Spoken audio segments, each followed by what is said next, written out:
So I think Liberty is a prime bounce back candidate. They went into the portal. And I like just the overall talent, the power four guys that they're bringing in. Love the over with that one. And if they go 12-0, if they can get that week 1 against JMU, and JMU has a strong season and they have that tiebreaker, I think Liberty would make a case for the college football playoff. Liberty is 84-1 to make the college football playoff. He is Ryan McIntyre. Check him out with Colby Dant, the College Experience, part of the Sports Gambling Podcast Network.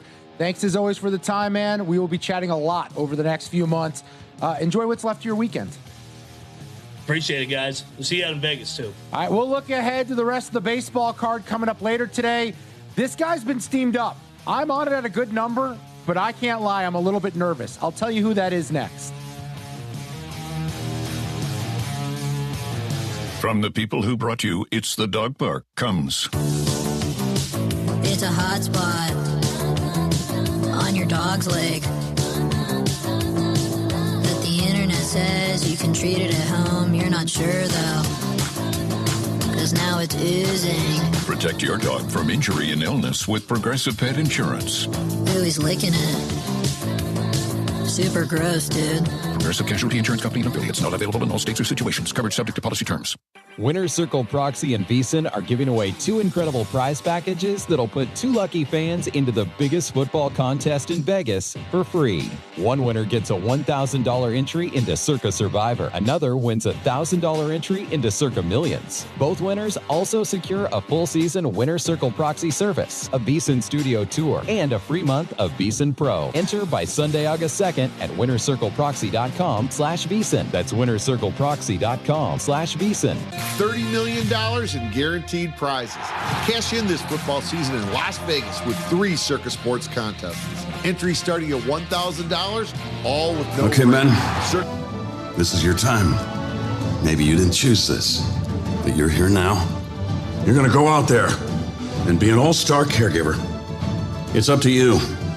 So what are you going to do? You're going to go grocery shopping, cook, clean, be there emotionally and physically. You got to dig deeper. Drive them to physical therapy, doctor's appointments. Don't you forget about the pharmacy. I know you won't, because that's what caregivers do. Don't give up. Don't ever give up. This is your time to show the world, your family, and yourself that you're tougher than tough. Now go out there and be the best caregiver this world has ever seen. Caregiving is tougher than tough. Find the care guides you need at aarp.org/caregiving. A public service announcement brought to you by AARP and the Ad Council. Hi, I'm Danica Patrick and proud aunt. Watching my nieces grow, play, and learn is amazing. But not every child gets to be carefree. 1 in 6 kids in the U.S. are hungry. 1 in 6. That little girl sitting alone at the playground, she can't play like the other kids. She doesn't have the energy because she's hungry. School lunch will be her only meal today. It breaks my heart that this is the reality in our country, but it's something that Feeding America is working to change. Each year, the Feeding America network of food banks rescues billions of pounds of good food that would have gone to waste. This food is then provided to families and children in need. Being a kid should be about using your imagination, learning, and having fun. These children shouldn't have to miss out on simply being a kid because they're hungry. To find out how you can help end childhood hunger in your community, visit feedingamerica.org. Brought to you by Feeding America and the Ad Council. 1 in 3 adults has prediabetes. 1 in 3. That means it could be you, your football buddy, your football buddy, or you, your best man, your worst man, you, your dog walker, your cat jogger.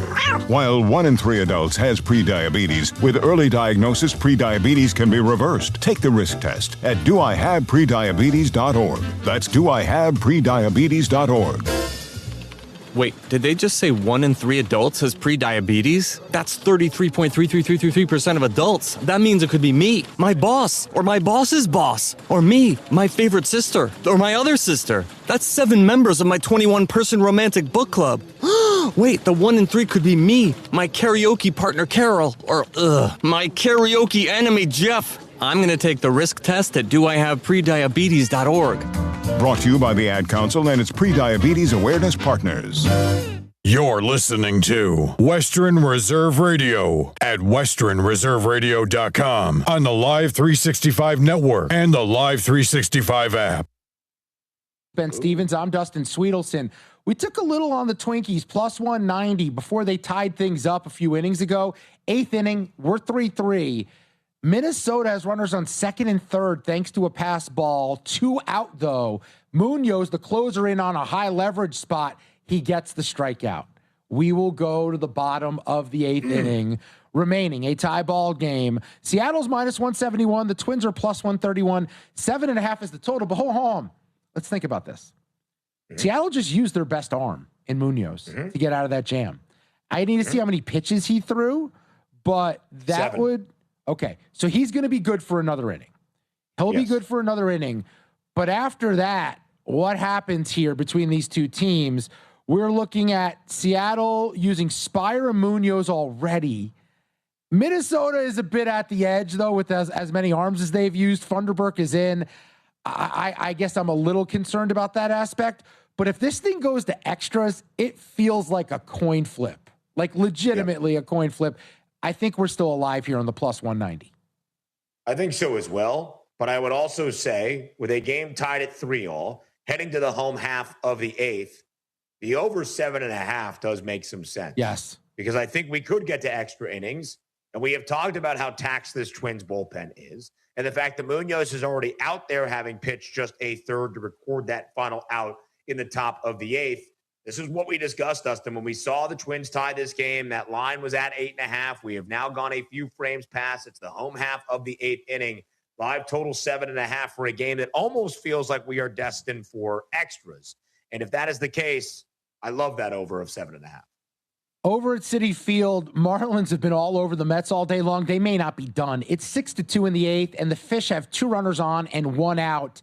And Pintaro is in for the Mets in relief. He wears Sergei Fedorov's number of 91.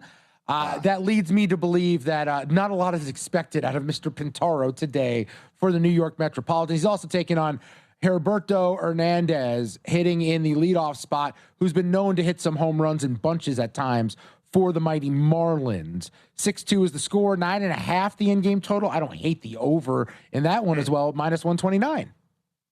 No, I don't either, especially because the Fish continue to lay it on. The Mets and the 2.5. Why go to gas exchanges to pay higher prices for tanks not filled to capacity? Gessler Propane makes sure you're prepared for year-round grilling with 100% filled tanks at a reasonable cost. See Bob Monday through Friday, 10 to 4, and Saturday, 9 to 3 at Gessler Propane, 702 Youngstown Poland Road, Struthers, or call 330-755-9119. Gessler Propane, they got gas. You're listening to WRDB, Western Reserve Digital Broadcasting, Youngstown, Warren, Salem, and around the world. Please stand by for a special presentation of Western Reserve Radio at westernreserveradio.com on the Live 365 network and the Live 365 app.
welcome you to Serpentini Chevrolet Stadium here in North Royalton as Western Reserve Radio and the iMedia1 Network are proud to bring to you Cleveland Cobras football here week 1 of the PAFL 2A playoffs. And today the Cobras, they get set to host the Warren Pirates.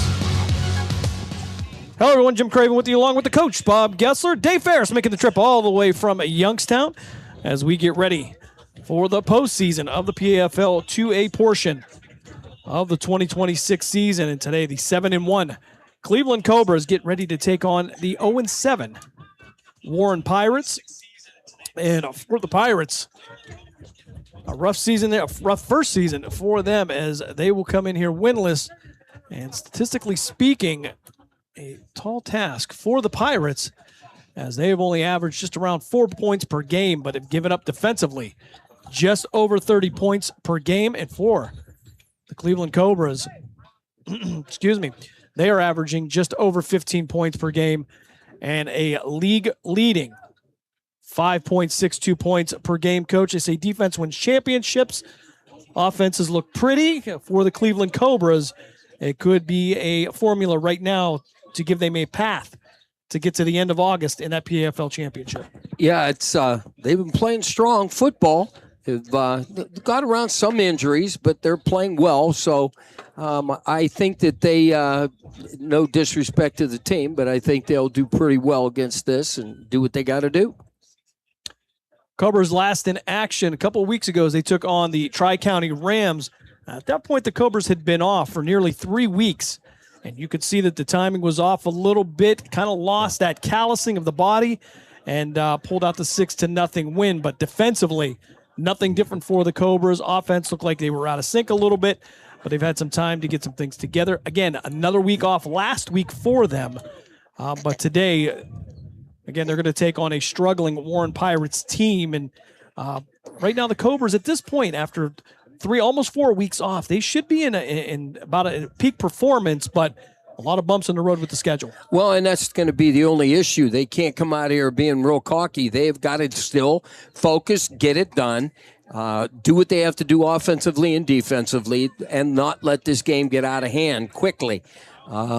They got to also keep their composure, score the points, and as we say, go in, do your job, and get on the bus and go home. Just about 78 degrees here in North Royalton. Overcast, guys. Had some rain come through here just shortly after 6:30, but that seems to have passed through as, excuse me, there is going to be a chance for rain tonight here in northeastern Ohio.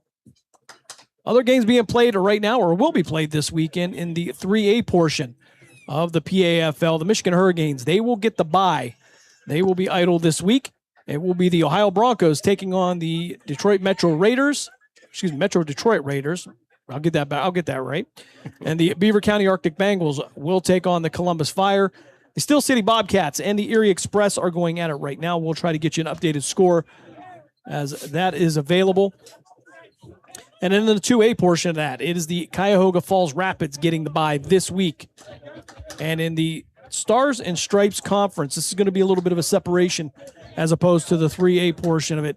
The West Virginia Leviathan will take on the Tri-County Rams, and the Ohio Patriots taking on the Stark County Wolfpack. That will be a matchup that we will keep an eye on as the Cobras will meet the winners of the Patriots and Wolfpack game. Interestingly enough, the Tri-County Rams, we talked about them last week, Coach. Exactly how we said it was going to go. Yeah. They're going to hang around towards the end of the game. May not win that, but a tough group over there for the Rams. Pushed the Cobras there last week, and they really needed that again with all that time off. Absolutely. And I'll tell you what, because that's what you have to worry about coming off a bye or, again, you can have practices and try to simulate, but it just doesn't work. And, okay, the officials are here and captains are coming to center of the field. That's always a good thing when the officials show up here. So, how long they will stay is another story. Exactly. Also want to congratulate the Detroit Ravens. We've had an opportunity to see them pretty much universally recognized as the #1 team in the nation. They win the 2026 PFA championship last week. Of course, that league organized and run by Commissioner Dave Duncan, a former Cleveland Cobra. So they get the win last week. And what was they gain? The Rams pushed them again by Detroit Ravens standards. This was less than a 2-touchdown win, but for the Ravens, a little too close for comfort because they have been dominant against teams across the nation here. But that's where the problem lies. You cannot look at record. You got to go in there and play your game, because if you say to yourself, hey, this team's not that good, we're going to go in there and we're going to do what we got to do, and that can bite you. And boy, let me tell you what, you cannot let that slide. You got to go in there, do what you've been taught by your coaches, and get it done. And like I say, go in, do what you got to do, get on, and then get out of Dodge, because you have to have that attitude, especially in the playoffs. You mess up, you lose here, you're done. Yeah, absolutely great year for the Detroit Ravens. Again, we talk about the last time they lost. I couldn't tell you, to be quite honest. I thought it was back when they were fighting in the Roman Coliseum sometime, but it has certainly been a while. Everybody out at midfield right now. The Cobras going to be in their black uniforms with the green numbers, the black helmets, as we will get the call from our referee. So it appears the Pirates have won the toss, but they will defer.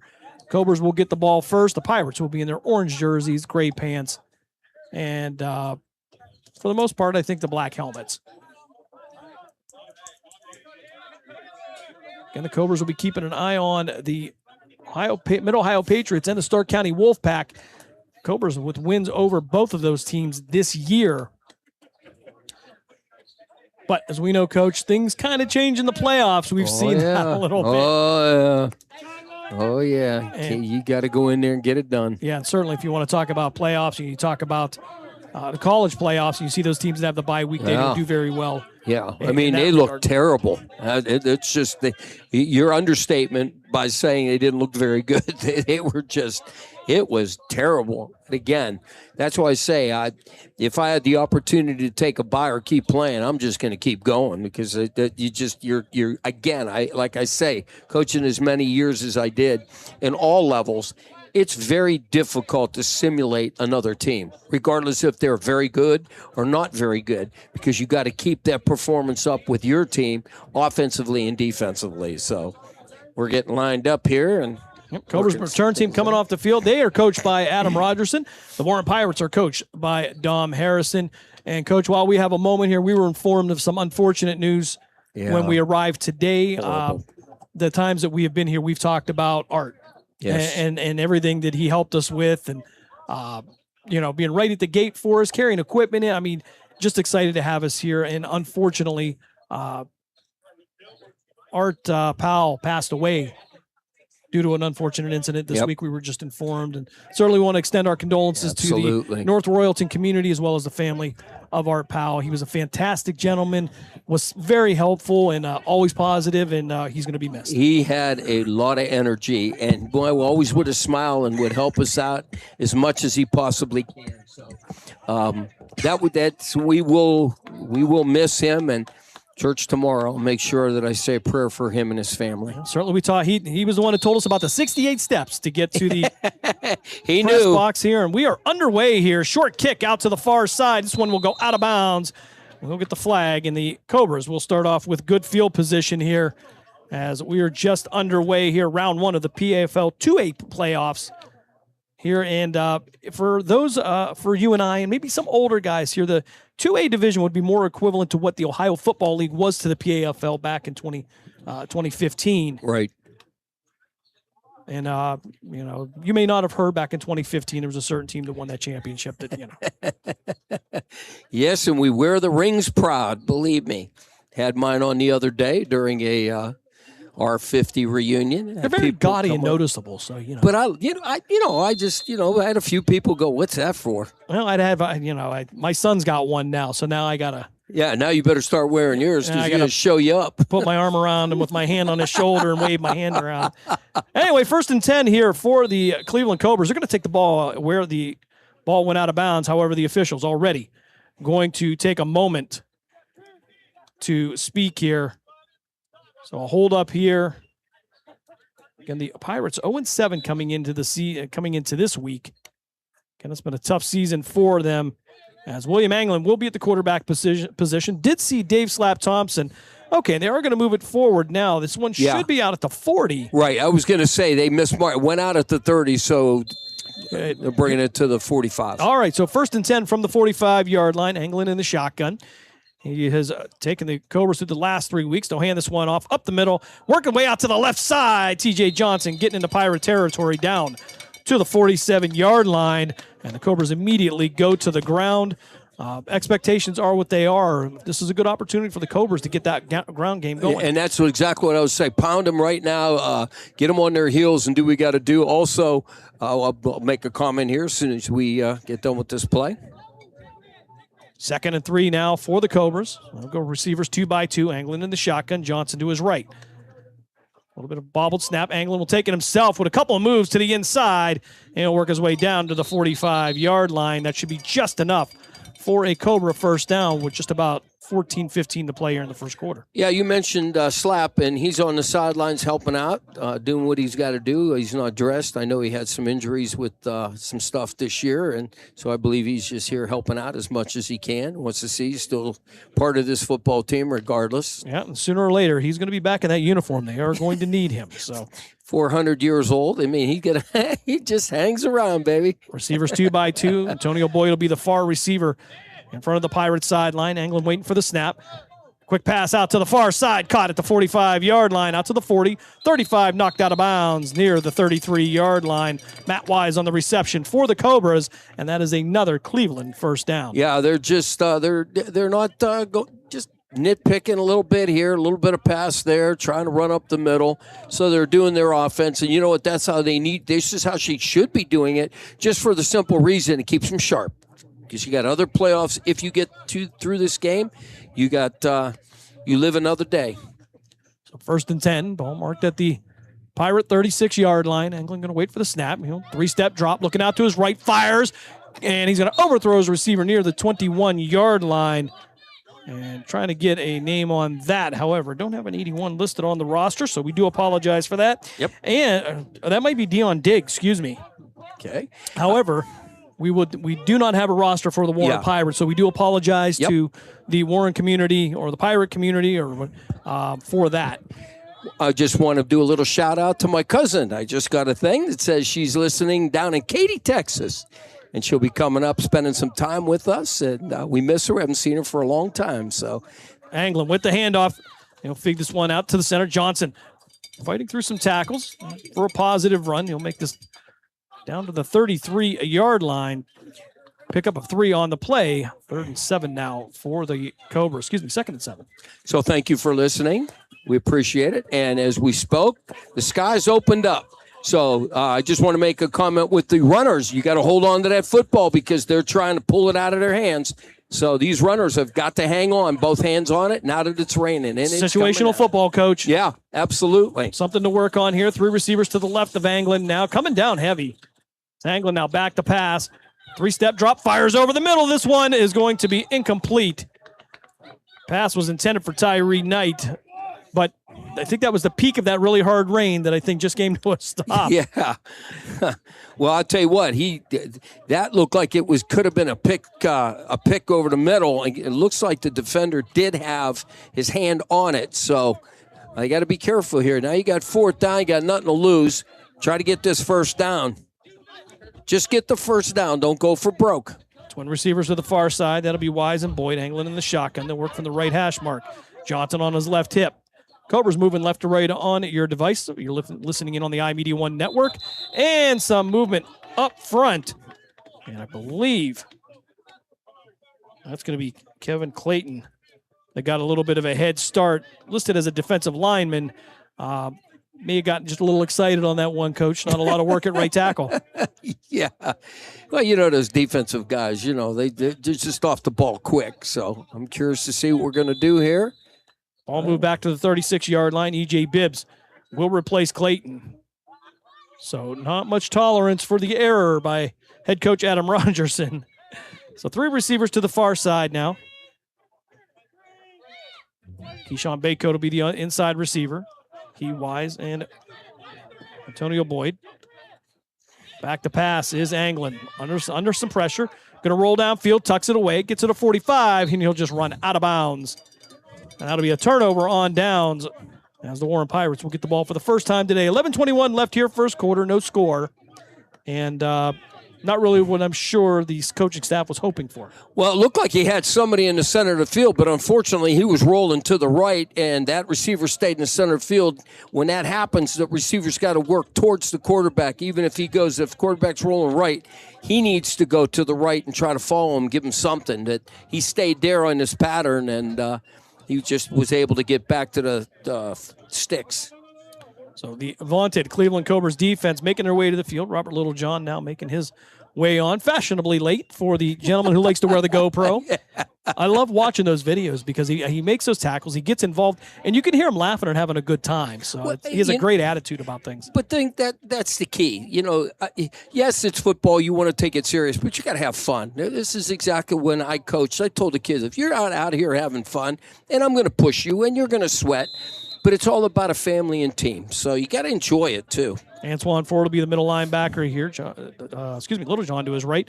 Donovan Mormon, who has eaten a few offensive linemen here throughout the season, will line up at the nose in the 50 defense. Picorni on the right end. We'll watch out. Ball on the ground here, and the Pirates now going to try to make something of it. You'll get back to the original line of scrimmage, and no more than that. 2nd and 10 now coming up for the Warren Pirates. Again, we do apologize. We don't have a roster for them, so we don't know who they are.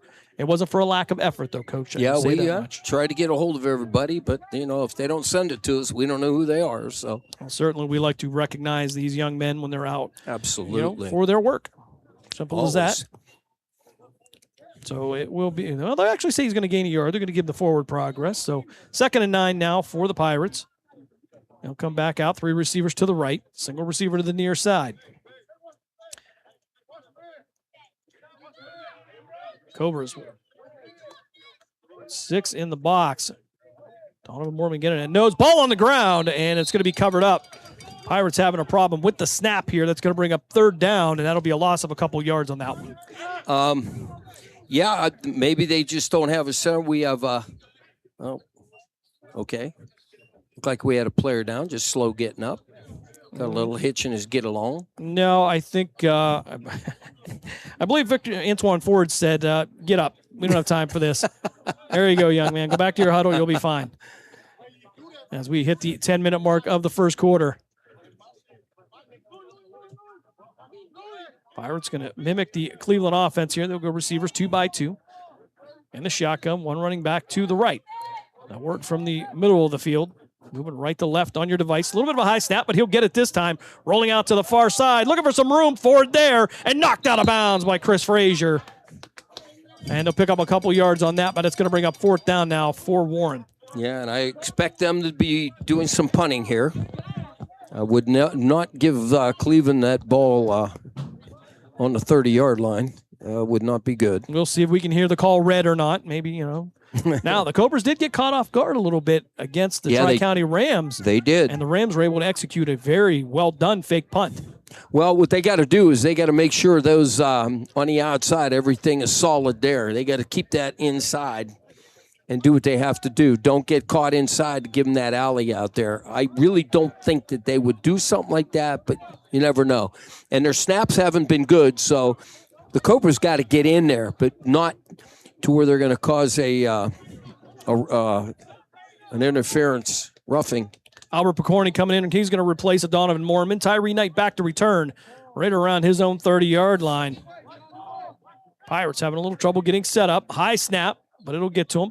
This one going to be a short off the side of the foot kick, and that will end up on the Pirate bench. And the Cobras will pretty much pick up where they left off, 1st and 10. And we'll see where they give them the chop, and I believe that's going to be at the 39-yard line. So a net punt, I believe, of 8 yards.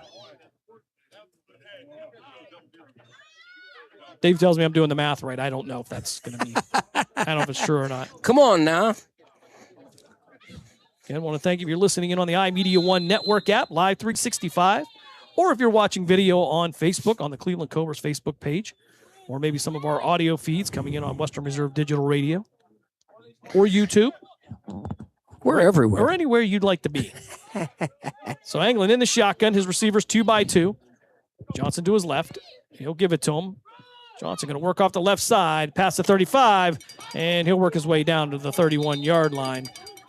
And I'll bring up second and short now for the Cobras with just about 8.5 to go here in the first frame. Nice patient run, and he's got 8 yards on that, so good job.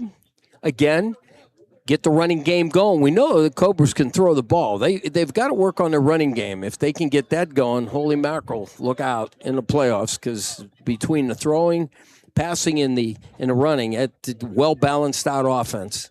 Yeah, and realistically, this is a great opportunity, knowing the situation, to work on these things. As Anglin now will have Johnson to his right. Receiver will stay 2-by-2. Back to pass. Anglin stepping up in the pocket. He'll get the first down himself. And more. 20, 15, 10. Back, cuts back inside 5. And touchdown, Cleveland. A 31-yard run by William Anglin gives the Cobras a 6-0 lead. 7:54 to go here in the first frame. Yeah, he stepped to the right, and he saw an opening, and he took it. And with his speed and agility, he was able to get down around the 10. And they overran him, and he just stopped, and they went past him, the defender, and he ended up going into the end zone. So great job, great run. Outstanding. Cleveland score. All we now got to get the extra point. Joe Barrico on to hold, and Lions on for the conversion. 7:54 to go here, first quarter. A little bit different here. Got a defensive lineman in there holding, Coach. I don't know if I've ever seen much of that. So wait for the snap. Good snap.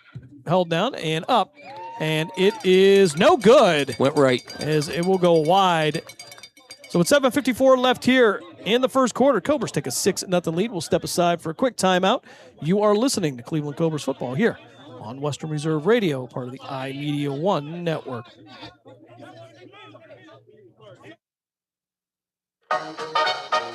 Are you tired of switching apps just to catch your favorite shows and live events? Say hello to the iMedia1 Network app, your one-stop destination for streaming and everything that matters. From national sports to exclusive local content, Western Reserve Radio, Western Reserve Radio 2, and City View Sportscast are now all in one place, anytime, anywhere.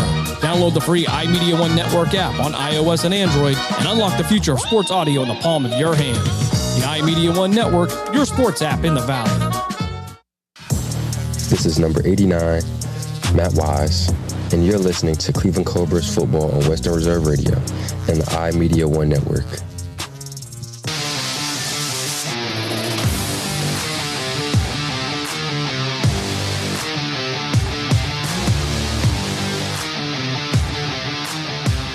$7:54 to go here, first quarter. Cobras with a 6-0 lead by way of a 31-yard touchdown run by William Anglin. And the Pirates will get the ball for the second time today. They punted on their first series, kinda. Yeah. That's those wish you can just step back, every quarterback yell punt and throw it. You'd have been better off. And really, just my opinion, but as a coach, I would like to tell him, let him punt that away, because I'd like to see that wall set up. I'd like to see that return and work on those things that maybe we don't get a chance to, as Ben Lyons will tee this one up.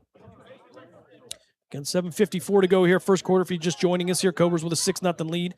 First round of the 2A portion of the PAFL playoffs.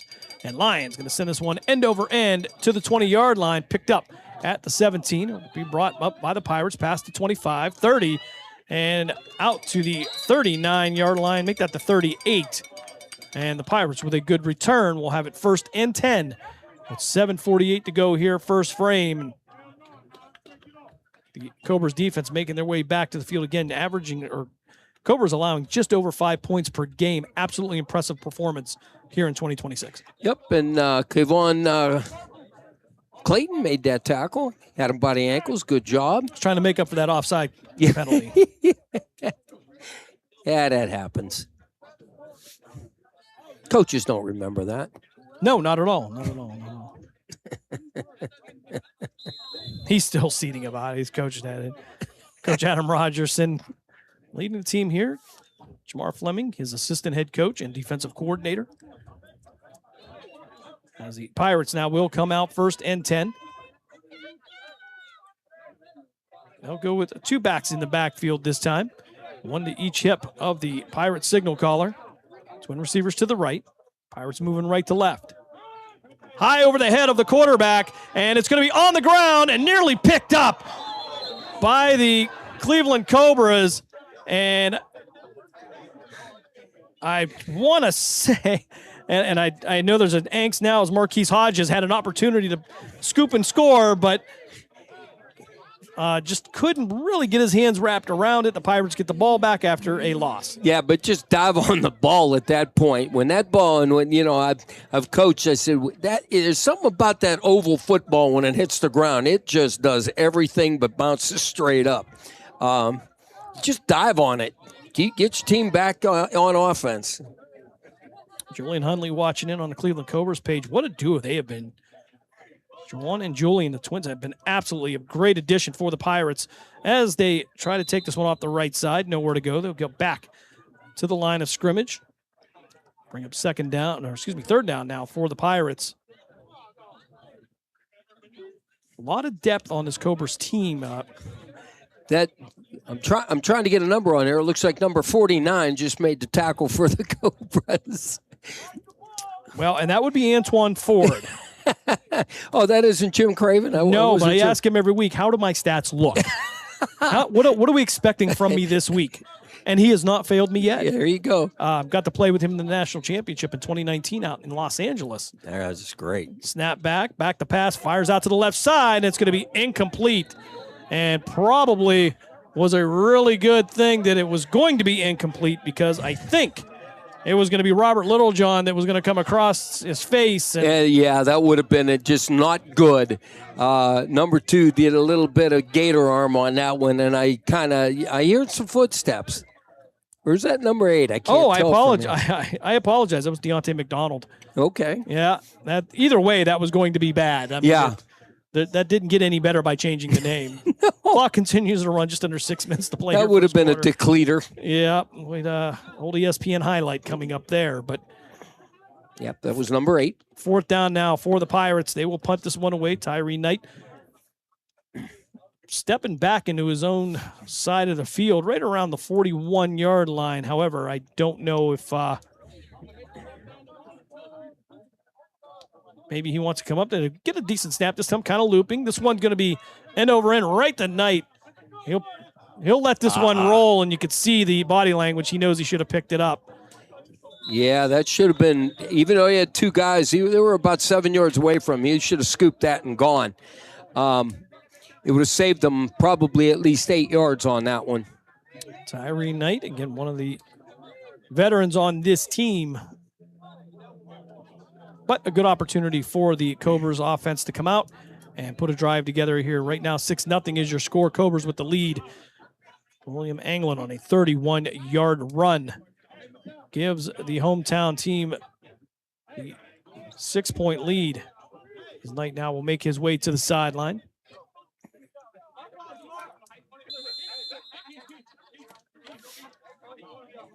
Rain holding off right now. Overall, not a bad day here. Overcast skies. As Anglin now will have his receivers 2 by 2. And one running back to his left hip. 1st and 10. Right at the 30-yard line. Pitched one out to the far side. That's going to be Robinson out to the 30, 35. He'll drop his shoulder and get out near the 38-yard line. 2nd and short now for the Cobras. Yeah, he put his shoulder down, and let me tell you what. The defender wanted nothing to do with that. Robinson doing a great job there. One of those backs, he stays north and south, takes one step, cuts and goes. Yeah.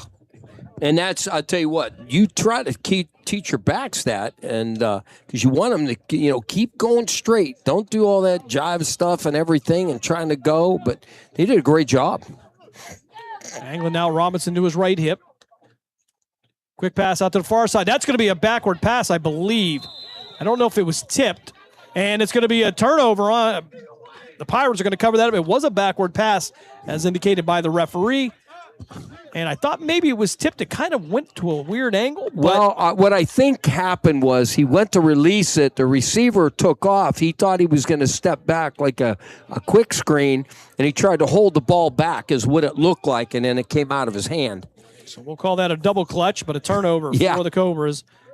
As again, kind of, you can see they're kind of experimenting with things a little bit. Yeah, now defense has really got to buckle down here. Again, you cannot let a team like this hang around. Do your job, get it done. So 1st and 10 for the Pirates. Will be at the Cobra 31-yard line. One turnover now for the Cleveland Cobras.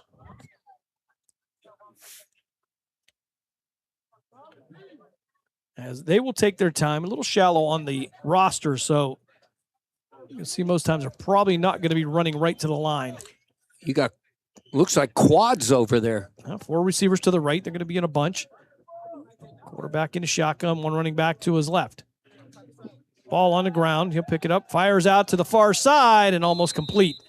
Out near the 30-yard line, but that will head into the Pirates sideline. They'll bring up 2nd down now for the Pirates. Again, when you have something like that, it's going to be a quick pass, and the snap was horrible. He had to go up and get it, and that, again, we've talked about it, and it's all about the timing. It throws the timing off. That's why you got to have a good center doing those long snaps and getting it to him, especially on plays like that. They got to hit him in the chest with the snap so he can get it there. What a skill that has been in a search for this year with the centers is Joe Barrico now in at the nose position. 4 receivers again to the right.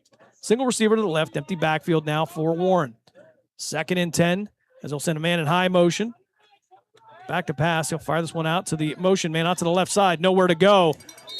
As Littlejohn reached in to take the ball away, and Picorni will clean up at the end. That'll be a loss of some yards here for the Warren Pirates with 3:47 to go here. First quarter, Cobras with a 6-0 lead. And that was a great job by Picorni. I mean, he was down in near the center of that field, and he saw the play, got off his block, and ran that down. So outstanding job. That's what you want out of your ends. Good vision and good reaction. Outstanding. So 3rd down now, ball marked back at the 31-yard line. Or excuse me, at the 35.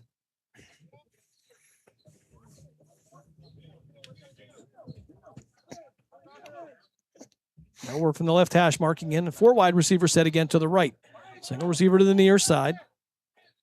As we hit the 3-minute mark here, back to pass. 3-step drop, stepping up in the pocket, under pressure, dumps it over the head of the defender, right into the receiver's hands at the 30-yard line, down near the 27. Still going to be short of a 1st down. Now bring up 4th for the Warren Pirates as we have now just about 2:50 to go here in the first quarter. Yes, and Robert Littlejohn actually came from the center of the field when they saw what was going on, and he was able to make that play. I want to tell you something. He is all over the field. So we have a timeout. Timeout called on the field. We'll step aside as well. You are listening to PAFL Football here on Western Reserve Radio, part of the iMedia1 network.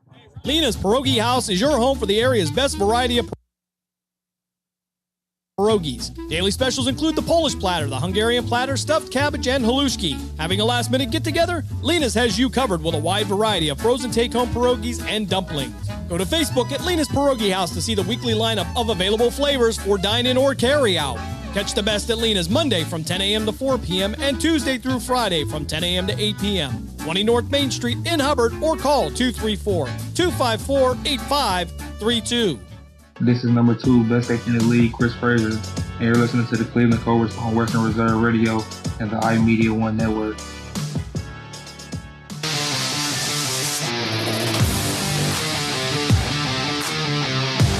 .245 to go here, first quarter. Pirates coming out of their timeout. Dave Ferris wearing his Cobras playoff jersey. Wearing number 74. Just waiting for the call-up. That's our fullback. Just waiting. As, again, 4th down now for the Pirates. They'll need to get to the 21-yard line for the 1st down. Right now, ball marked at the 27. So they'll go empty backfield again. They're beefing up the right side, so we're possibly going to run the right side here. We did a swap with the tackle. And I see 5 on the line. I only see 4 receivers. So there we go. And they're going to have some movement as that is on offense all the way. Now, defense came across, but the receivers on the outside started to go. Yes, they were already leaning. So our linesman and line judge will come together. They'll see if they can come to a consensus on it. And as Dave was pointing out, I really think that the Pirates have 10 on the field. I think he's right. I've seen 5 linemen and 4 receivers and a quarterback. There's 11. Oh, there is now. Yes, there is now. However, I thought I was looking for a tight end on the field, but there wasn't one. Receivers jumped. I don't know why they call it defense. I don't know if I've never done it. Maybe you can just call it a draw. Just run the down again. All right, 2:45 to go here, first quarter. Having a little bit of fun here as we come to you from the Serpentini Chevrolet Stadium. Offsetting. In dead ball. Offside. North Royalton, Ohio. And they're going to say offside on the defense. I don't know about that one, Coach. And they're giving them a first down. Ooh, that. Well, that should not be a first down. No, that's not a by first my down. Woodrow Wilson math. No, that's 9. You got a yard to go yet. All there right. we go. 4th and 1. So 4th and manageable now for the Pirates. They'll have 1 to go. There's your Wilson. Yep. Always got to slip that in Class somewhere. of 93, my man. Class of 93. Yeah. Class being the operative word there. Class? Okay. All right, receivers. 2 by 2 now. As they'll have 11 players on the field. Shotgun formation with a running back to the right. They'll hand this one off and nowhere to go. And guess Robert who? Littlejohn coming in there to get the turnover on downs. 2:29 to go. Cobras with the 6-0 lead. I don't know where he came from, but he looked like he was shot out of a cannon. He is all over the football field. Antoine Ford coming in to let everybody know it's a first down Hey, the other Bob, way. I'm pretty sure he was already in the backfield when the play started. Yeah, sure looked like it. You know, I'll tell you what. Almost like he was in the huddle. Could you imagine him and Robert Berkey playing our inside linebackers? Oh, good Lord. Robert Berkey now with the Ohio Broncos, former Western Reserve Scourge player, and former also Volney Roger Viking, also a former Cheney Cowboy that played for Coach Bob. Yeah, not probably one of the wildest players I've ever seen. Yeah, we thought he removed somebody's head a couple of times in a game. Anglin going to take the ball himself off the left side, off the read, going to work off of a block. Make his way past the 40, 45, and he went past midfield. We'll see where he went out of bounds. They're going to say at the 47-yard line on the negative side of the field. But it's plenty enough for a Cobra first down. 2:21 to go here. First quarter, There's Cobras a with a flag. 6-0 lead. There's a flag back at the 33. And I believe that's going to be a hold on the outside receiver. Wonder if the official was going to catch that or not. Again, Coach, some things that probably you should not be seeing in Week 9. No, absolutely not. So horrible. They will create the challenge now of first and about 14 at the 22-yard. 23-yard line. And the other thing, too, is when you're playing a receiver like that, and you're grabbing jersey, there's an official right there. You ain't going to get away with it. I gotta have a little faith in him, too, to read those blocks as well. And working from behind the sticks now, Anglin with the handoff. Upfield, he'll twist and turn out to the 25-yard line. It'll be a pickup of a couple yards on the play. Juwan Hundley on the carry. Mention him and Juwan and Julian, twins there. Again, just been an outstanding addition. There was, again, wish we had names. There was 76, and he's a pretty big boy, and they ran right at him, and he engulfed him. He wasn't going nowhere. So we'll get a couple yards back here. 2nd and 12 now for Cleveland. 1:25 to go here, first quarter. Twin receivers to each side now. Anglin in the shotgun. Juwan Hundley will be to the right. As he'll clap, try to give a little bit of a hard count. Back to pass, plenty of time. Steps up in the pocket, fires, and this one going to be incomplete. Intended for Keyshawn Baycoat at the 36-yard line. Baycoat had to go back for it, but was kind of on his backside doing a split. I want to tell you something. I've been watching these defensive backs when they're in the twins formation and 2-2 on this right side closest to us. If they would run a crossing pattern like we called it 87, post corner, and they cross, I'll tell you right now, someone's not going to get the job done because they are confused in the backfield. So Anglin now with the shotgun, back to pass, 3-step drop, looking downfield, plenty of time. Fires out to the near side, complete to Hundley. Out to the 30, 35, 40, back to the inside, midfield, and he'll be brought down in Pirate territory near the 36-yard line. And that is plenty enough for a Cobra first down. Yeah, what the receivers did on this side is they both ran kind of a slant and a deep slant, and it pulled that corner out, and he just sat here down here on this side. They cleaned that zone, and he swung, and off they went. 15 seconds left in the quarter. Hundley with a quick snap. Back to pass. Fires. That one's going to be caught at the 30-yard line and pushed out of bounds. As try to get you a name on the reception.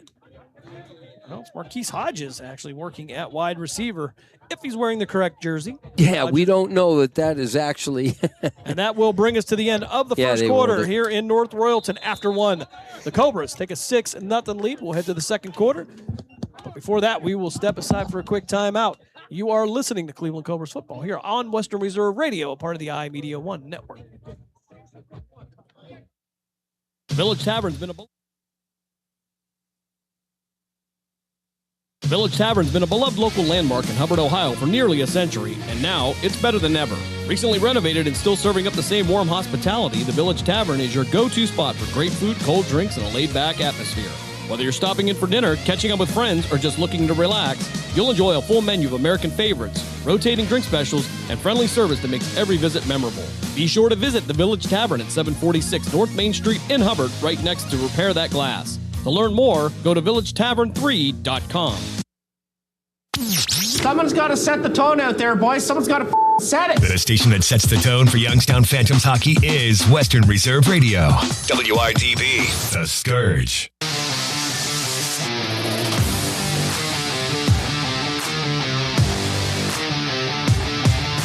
Second quarter coming up here. We'll flip sides of the field.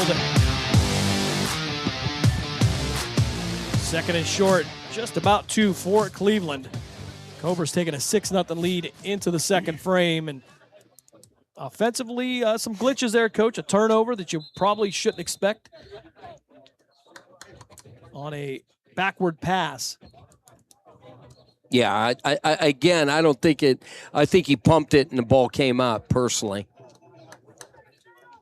Morris Dillard coming back out at the center position, one of the leaders on that offensive line. Another nice size lineman for the Cobras. Yep, Taylor Johnson, Vargo, Carr, DJ Bibbs. There's a lot of hoss down there. Yep. As Anglin waiting for the snap. He'll give this one to Hundley this time. He'll work off the far side. Too much speed. He'll get to the 30 and get pushed out of bounds near the 22-yard line. I'm actually going to say he went out near the 24. Thought he got that extra step in there, but yeah, that's plenty enough for a Cobra first down as we get underway here. Second quarter, Cleveland with the 6-0 lead. Yeah, there was an official standing right there, so he was looking right down the line, so good spot. I like that they're working on the running game, though. That they need to do that. Let's get the running game clicking and then be ready to go full bore in the rest of the playoffs if they could get through here. Receivers 2 by 2 now. Hundley will remain in there to the left of Anglin. Anglin going to pull it. Pump fake, and he'll head downfield 15, 10, 5, and into the end zone. Touchdown. William Anglin on the 24-yard touchdown run. Makes it a 12-0 game in favor of Cleveland. Well, I just want to tell you, Jim, he is just lightning fast. He's got good moves. And these defensive backs, the corners and the safeties that are out on these two receivers, they're just too slow, and that's just what it is. Their feet are in cement, and he's just more athletic than they are, and just outruns them. So great job. You know, we talked last week or 2 weeks ago against the Rams how easy he makes it look. Yeah. And that is just that is a gifted athlete right there. So we'll have an exchange of some personnel. Malik Gaddy going to head to the sideline here. Joe Barrico with a hold. Ben Lyons for the extra point. He's 0 for 1 today. Anglin with 2 touchdowns on the ground here so far. Snap is back. Line's going to step into it. This one is going to be good. 14:22 to go here, second quarter. Cobras extend their lead to 13-0. We'll step aside. You are listening to PAFL football here on Western Reserve Radio, part of the iMedia1 network. During the fall and winter, grilling season never ends, and Gessler Propane is your local supplier that makes sure you get your hard-earned money's worth. Why go to gas exchanges to pay higher prices for tanks not filled to capacity? Gessler Propane makes sure you're prepared for year-round grilling with 100% filled tanks at a reasonable cost. See Bob Monday through Friday, 10 to 4, and Saturday, 9 to 3 at Gessler Propane, 702 Youngstown Poland Road, Struthers, or call 330-755-9119. Gessler Propane. They got gas. This is number 33, D'Italian Fortner, and you're listening to the Cleveland Cobras football on West Reserve Radio and the iMedia1 network.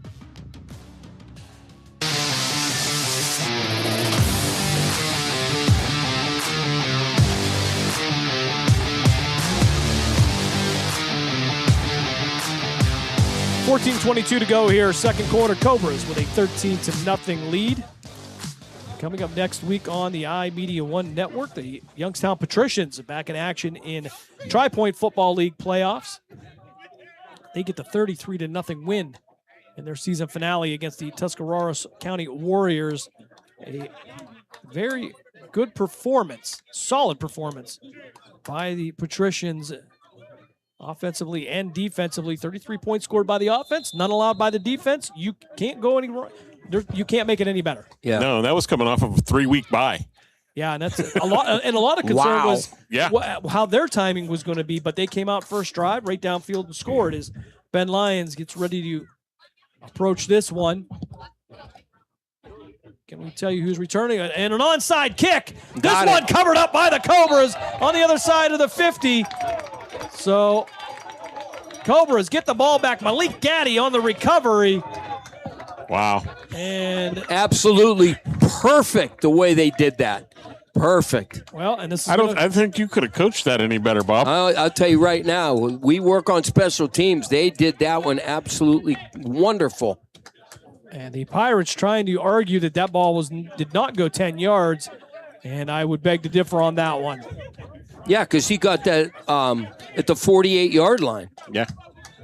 That was well over 10. Cobras offense back on the field. They'll get some more work. The Pirates defense, which essentially is their offense, back out on the field. 14:22 to go. We haven't even ticked any time off yet since the Cobras. Worse than 10. Ball at the 48-yard line, angling in the shotgun. Johnson to his left this time. And we're going to have all kinds of movement. E.J. Bibbs taking a nice kick step.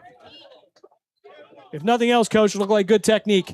Well, I just want to tell you, somebody's got to remind him this isn't Canadian football. All right, so that'll move it back onto the Cobra side of the field. I got the 47-yard line. Oh, my goodness. Or arena football, same thing. Coach Gessler loves, and he scripts his plays 1st and 15. All the time. 1st and 15. I'm telling you. All right. I can announce that the Youngstown Patricians will be playing the Canton Hurricanes next week at 7 p.m. Hand off to T.J. Johnson. He's going to bounce around like a pinball, but he'll pick up some positive yards out to the 49-yard line. And Canton Hurricanes will head to Youngstown, actually out to Brookfield Township to take on the Patricians. The number 4 seed. The Patricians getting the win in the regular season over Canton. Very close game. They're 12-6, I believe. Yeah. All right. So ball at the 49-yard line. It'll be on the negative side of the field for Cleveland. 2nd and 13. Anglin back the pass, looking out to his left, pump fake. Plenty of time. Day. Fires downfield as a man wide open at the 19-yard line. Matt Wise, 10-5, touchdown. That's a 51-yard touchdown pass for William Anglin. And that extends the Cobras' lead to 19-0. I'll tell you what, he got wide open. There was some definite confusion in that defensive back, and they're all going, what did I do? Where were you? A lot A lot of confusion there. Coaching staff has got to straighten that mess out because, whew, I don't think there was a guy within 30 yards of him. Wow. So the Cobras get the ball back on the onside kick and immediately head downfield in less than a minute and add another touchdown. 19-0 is the score pending the extra point. Angling to Matt Wise, 51 yards. As Alliance comes on to kick out of the hold of Joe Barrico. Snap is back, kick is up, and this time it is good. 13:36 to go here, second quarter. Cobras now with a 20-0 lead. We'll keep it right here for a moment, and we'll talk about the Youngstown Patricians again. They'll be hosting the Canton Hurricanes next Saturday at Brookfield High School. That will be a 7 o'clock game. Indeed it will. They will turn the lights on. Yeah, we'll turn the lights on at Brookfield. Absolutely. Yep. So a night game there. The Cobras looking forward to the winner of the Mid-Ohio Patriots and the Stark County Wolfpack. Cobras have faced both those teams this year. Got the definite win over the Patriots, we'll say it that way. And then Stark County giving them a little bit of a tougher ride there. 24-8 was the score in the final on that one.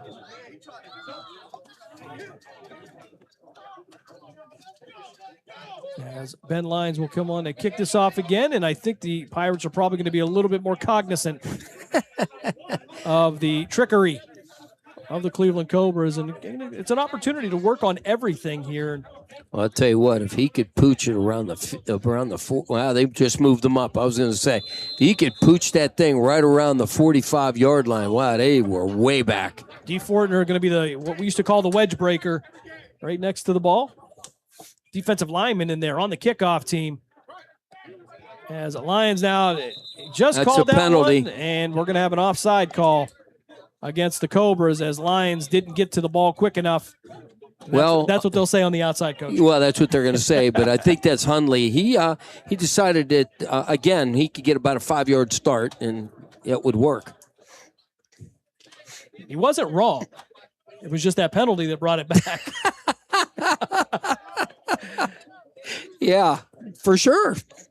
So Ben Lyons will move this one back to the 30-yard line. We'll give it a second shot. Ben Lyons with quite the leg, though. I think he can account for that. The Pirate receivers moving up to right around the 28-yard line. Boy, I'd like to see him really get a boot into this one and get it down there. As Lions now will try this for a second time. This time it will. There it is. Into the hands of the returner at the 12-yard line, out to the 20, 25, 30. Work to the inside. Fortner trying to bring him down, and he'll get some help. And the Pirates, with a pretty good return, will have the ball at their own 43-yard line. 13:27 to go here, second quarter. And the Cobras with a 20-0 lead. And we've seen some breakdowns in the kickoff coverage. And we've seen a lot of issues with punt teams all throughout the league, not just the Cobras here, mostly because of the long snapping, but special teams becoming an issue for many of these organizations. Again, I've always stressed that they're a third of the game, so we always started our practices out with PATs, field goals, punt return, kick return. You got to spend the time. I'm sorry. Offense and defense will come, but special teams is a big part of it, and if you don't have it together, things like this could happen. Donovan Mormon back at the nose position. Picorni going to be to his right. Cam McCauley one-on-one outside. Missed Cam McCauley last week. He has the best backflip in the PAFL. So 1st and 10 for Warren. Ball at the Pirate 43-yard line. High snap. They'll hand this one off the right side, and it will be Chris Frazier coming in and holding that play up. And there'll be a loss of some yards on the play. It'll bring up second down now for the Pirates. 13-14 to go here, second quarter. Yeah, it was a whole lot of black guys wearing the black jerseys, grabbing him and throwing him about 10 yards back. Yeah, just when he thought it was over, Chris Frazier came in and redirected him. Tried to send him back to the bus. Yeah, it was pretty good. Pretty sure he told him stay down. Yeah. I'll say only a loss of a yard in that, but they're going to send a man in motion right to left. This time they'll hand it off again. Nowhere to go. Back to the line of scrimmage at best. And take your pick as a Donovan Moorman right there. And Donovan Moorman has eclipsed several offensive players during the season. If he gets a hold of you, you're probably not going anywhere. Now, they're in black jerseys, and they're in orange. And they ain't a whole lot of orange jerseys anywhere. Everybody wears black is all over them. Seems like Cleveland's got 15 guys on the field. Honest to God. I mean, they just swarm. Their defense is just tearing them up. Yeah, again, averaging just over 5 points allowed per game. As Pirates will go receivers 2x2 again. 3-man front for the Cobras. They can switch back and forth, but they've gone 3-man. High snap on the head of the quarterback. This one's going to roll down. They'll cover it up. Still loose. And the Cobras are going to pick it up. And into the end zone. Touchdown, Cobras. Unless they're going to say he was down. And we're doing a snow angel. One of the linemen, I don't got a number yet. And it will be number 22 for Cleveland. We don't have one listed for him, but he is the left tackle, or the left end, as you would call it. Yeah. In that 3-man front. Holy mackerel. And that will be a 47-yard return for touchdown. I guess we'll credit it that way. Rumbling, stumbling, bumbling, and he got in. That was great. So I don't know if he's going to get credited for the entire 47 yards. I don't know how they're going to do that. Well, from the fumble. I would imagine for when he picked it up. Well, I don't know. We'll say the 20-yard line. It's a 20-yard. Yeah. Either way for a defensive lineman. I mean. Look what I found. Although he did a good job. He picked it up, and he was off and running.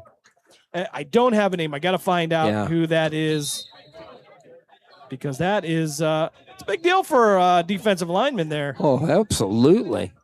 All right, what do we got? Timeout. Pirates are going to take a timeout on the extra point. Yeah, they didn't have enough guys out there. I don't. There's been several plays that I believe that they have been at least 10. Well, there was 4 short. 4 came running over from the sideline, so there was a whole lot that wasn't in there. All right, so we're going to try this one again. I don't know if they're going to charge him with a timeout, but Lions now back for the extra point. Barrico to hold. They did charge him, Jim. They're down to 1. Snap is back. Kick is up. And it is good. 11:43 to go here, second quarter. Cobras add 7 more on. They make it 27 to nothing. You are listening to Cleveland Cobras football here on Western Reserve Radio, part of the iMedia1 network. Play the new $5 Win Big Scratch. Discount Power Sports LLC is continuing to grow. They offer ATVs, dirt bikes, go-karts, electric bicycles, while offering off-road power sport repair services. Located at 758 North Main Street in Hubbard, right next to the newly renovated Village Tavern. Discount Power Sports LLC also offers financing and accepts all major credit cards. Discount Power Sports LLC. Find them online at discountpowersports.biz. Discount Power Sports LLC, where value meets adventure.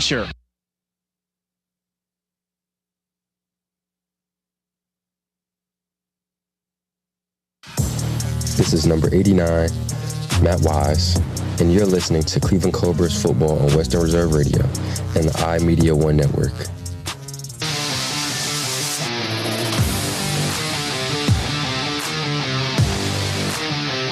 $11:43 to go here, second quarter. Cleveland adds a defensive touchdown. His Lions will send this one downfield and out of bounds. Near the 17-yard line, we'll get the flag, and the Pirates will get decent field position to start this drive off. However, it has been all Cobras here as they have the 27-0 lead with most of the second quarter to go, and trying to get a name for 22. Now, it used to be Matt Federer that would wear 22, but I don't believe that's who that is. So we sent a pigeon message down to the sideline here, and we'll see if we can. I mean, it's. I'll tell you what. Oh, we have so much fun. I hope you listeners enjoy how we talk and what we do. We do, and it doesn't change. We get to high school, we still have a good time with it. Yeah, that coming up here on August the 21st. Coming up. We will have the Poland Bulldogs and the Salem Quakers here on Western Reserve Radio. And I expect Salem to be a lot better. Yes. I'll tell you what, Mooney looked good in the pre-games, and watching them, and you got to watch Girard. They're going to be right there again. Boy, they're going to be. They were so young last year. Yeah, and the quarterback's back. The running back who's a receiver who's a freshman. He's just a sophomore, and he's outstanding. A lot of great football to be played in the Valley there, Coach. Yes, I really think. Curious to see what Ursulin's going to do coming back after season off. My nephew's son is going to be Ethan Sandusky, will be the quarterback. What do we got? A lot of conversation about the Mooney Cardinals now as the Pirates will line, and we're going to have an illegal substitution coming up. 12 men on the Pirates field. And all right. So after several plays of playing with 10. They're trying to make up for it. All right. Well, that's Todd Mitchell watching in on the Cleveland Cobras Facebook page, former Cobra. He put Mooney up there. I don't know. He's from the Youngstown area, so his son plays for Mooney. Okay, that's okay. What it is. All right. Yep. They got numbers back, and their coach, great coach. Really respect. Yep. Yeah, he was down in So the Scots. So first down from the 30-yard line. They'll have to get to the 45 for a first down. They'll send a man in motion from right to left. 3 receivers to the right. Ball on the ground again. Lord. And they'll get this one roll out to the far side. Picorni chasing him down. And he'll be tripped up near the 30-yard line. Antoine Ford also in pursuit. That'll bring up second down now for the Pirates. 11:27 to go here on a running clock. 27-0 is your score. Cobras with the lead. Cobras have pretty much done everything they've wanted to do, from offense to special teams and then scoring defensively as well. Yeah.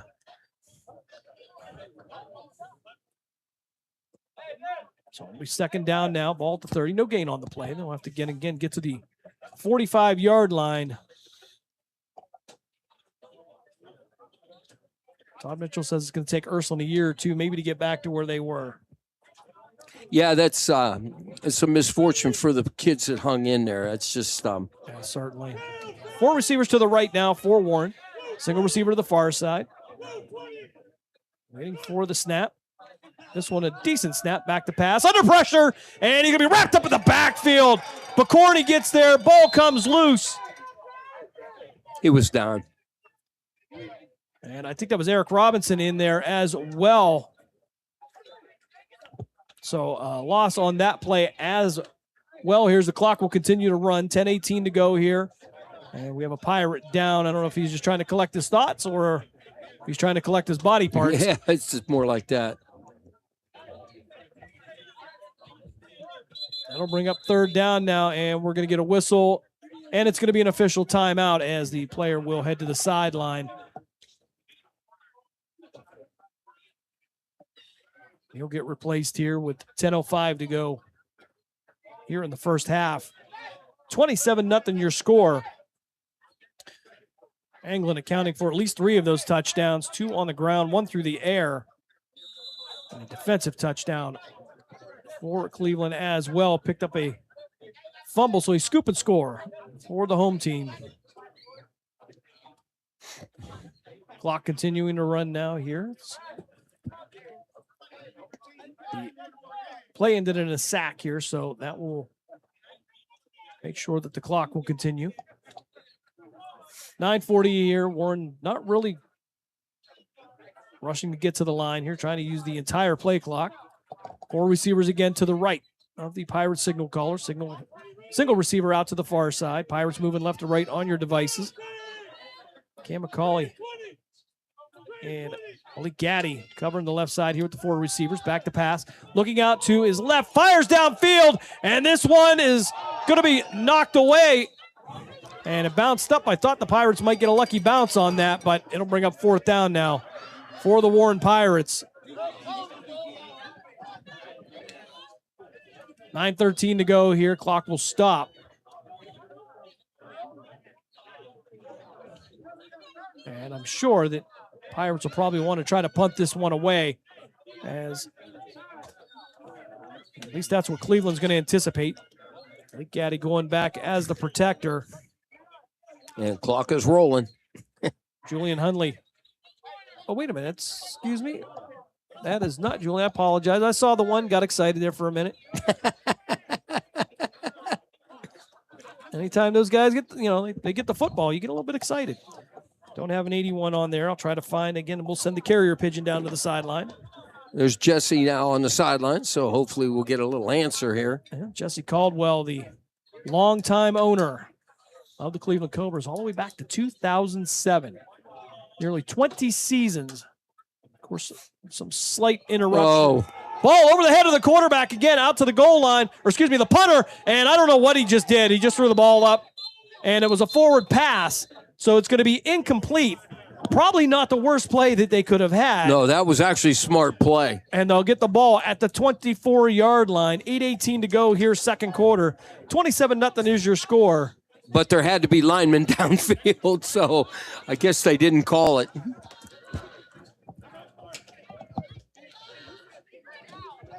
So, wow. So the punter got away with a forward pass.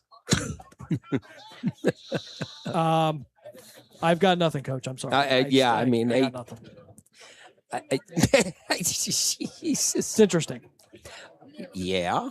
All right. So Cobras will have the ball again. They'll have some time to work. They're going to mark it to 23. 27-0 your score. Cobras with the lead. For now.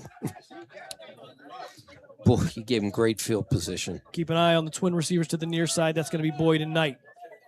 Angling in the shotgun. TJ Johnson to his left.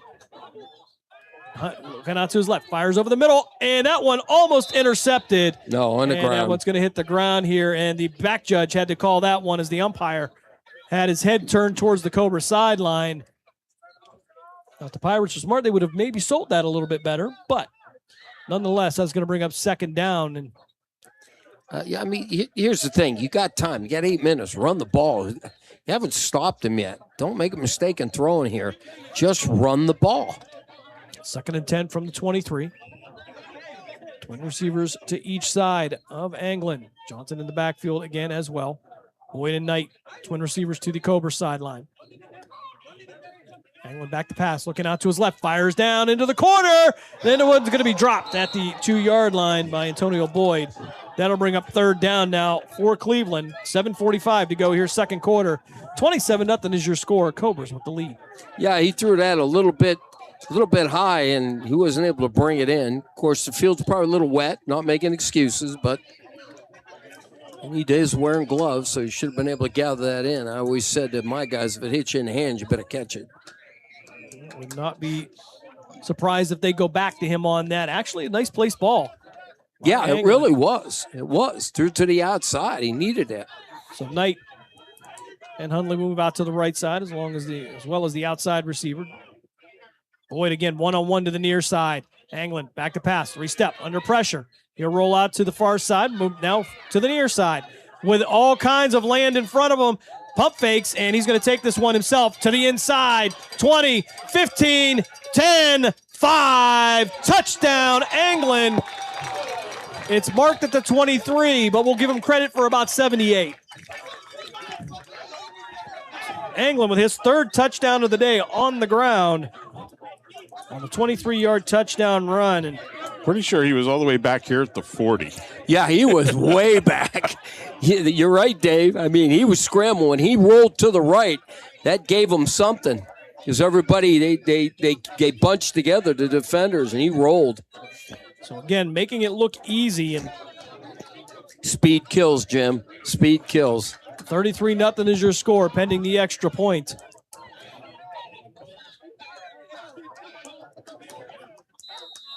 Ben Lyons on for the special teams play. Lions missing the first extra point, has been solid ever since. This one up, and it too is good. 7:03 to go here, second quarter. Cleveland extends their lead to 34-0. You are listening to PAFL football here on Western Reserve Radio, part of the iMedia1 network. During the fall and winter, grilling season never ends, and Gessler Propane is your local supplier that makes sure you get your hard-earned money's worth. Why go to gas exchanges to pay higher prices for tanks not filled to capacity? Gessler Propane makes sure you're prepared for year-round grilling with 100% filled tanks at a reasonable cost. See Bob Monday through Friday, 10 to 4, and Saturday, 9 to 3 at Gessler Propane, 702 Youngstown Poland Road, Struthers, or call 330-755-9119. Gessler Propane. They got gas. Your home for PAFL football is the iMedia1 Network. Western Reserve Radio, Western Reserve Radio 2, and City View Sportscast, Youngstown, Ohio.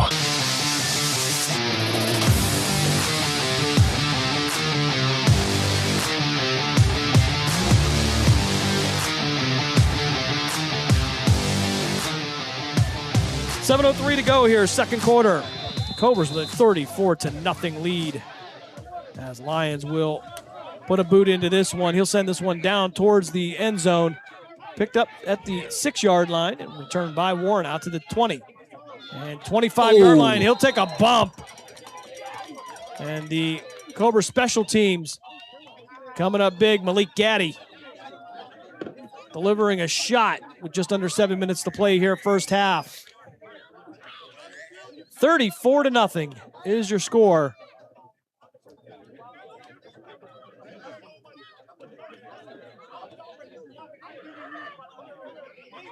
Pirates looking to put something together here as they'll have the ball at the 25. Next week, the Cobras. Should they win this game, Coach? Yeah, we don't want to the whole second half to go speculate. Here. They will host either the Mid-Ohio Patriots or the Stark County Wolfpack. Again, familiar foes for the Cobras this season. Got a win over both teams. But again, we warned that the playoffs are always different. A la the Cleveland Patriots. Receivers 2x2 for the Pirates. Shotgun formation, one running back to the left of the Pirates signal caller. One high safety for the Cobras as they show pressure up front. Cobras looking to tee off here. Oh, boy. And a quarterback rolling out to the far side. And that's not good. That had to be a scary vision there. Nothing but black and green running at him. Chris Frazier coming up. A lot of speed there, Jim, and that's what got them. They stayed home. They didn't take a fake. They didn't do nothing. That's great job by those two guys because they stayed in there, and he bailed out of there, and he had nowhere to go, and he paid the price. Deontay McDonald leading the charge on that one. Lamar Hill will head to the sideline. He'll take a breather. He'll be replaced by Terrell Lively, one of the several safeties that really Cleveland can go to here. So much depth there in that secondary. That's a bad thing to have, isn't it, Jim? Yeah, receivers 2x2, terrible. One running back to the right of the Pirate quarterback. Ball on the ground again, and Cleveland's ball. Another turnover for the Warren Pirates. And the Cobras will have the ball near the 20-yard line. We'll see where they're going to mark it. 5:35 to go here in the first half. 34-0 is your score. Really, the only thing that has gone wrong is the Cobras did have a turnover on a back pass. Right. But other than that, the worst thing that they've had is a missed extra point. Really. On the first touchdown. By the way, that was Jeremiah Lightfoot who made that play and fell on that ball. Look what I found. Great job by the defense. I mean, they are just giving them nothing. So let's see what the offense does. 5:35. Receivers 2x2, angling in the shotgun. He'll have Robinson to his right this time. He'll give this one to Robinson. Robinson off the left side will pick up positive yards. He'll bring up second down at just about 7 or 8. If he gets off that end, I'll tell you right now, that was off and running. But he made a good play, the defensive, I'm going to say, tackle on that side. Back to the line for Anglin and crew. Robinson to his right. He'll stay in. He'll give it to Robinson again. Robinson with one cut upfield. Past the 20-15 and down near the 11-yard line. That's going to be a first down for the Cobras. See if they're going to put it at the 10. No, the 11. So 11-yard line. They're going to be able to get a first down at the 1-yard line. 4:51 here on the clock as it continues to run. 34-0 your score. Cleveland with the lead. Commanding lead here in the first half. So Anglin going to try to put Robinson back together. Had some shoulder pads sticking out there. Receivers 2x2. Boyd and Knight to the left. Flat-footed is Anglin. Passes over the middle. Oh, beautiful slant. A beautiful throw. An 11-yard touchdown to Jawan Hundley. Makes it 40-0 here in the first half. And Ben Lyons will come on to continue his streak of 4 consecutive extra points. Can you talk about the woodshed? Holy mackerel. And wow. That will be Anglin's second touchdown pass of the day.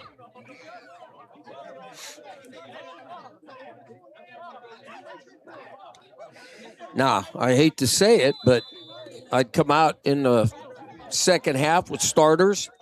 But after that, I'll tell you right now, I would play some people. You don't want to get anybody hurt going into these playoffs, and they haven't been able to hang. So we'll see what happens.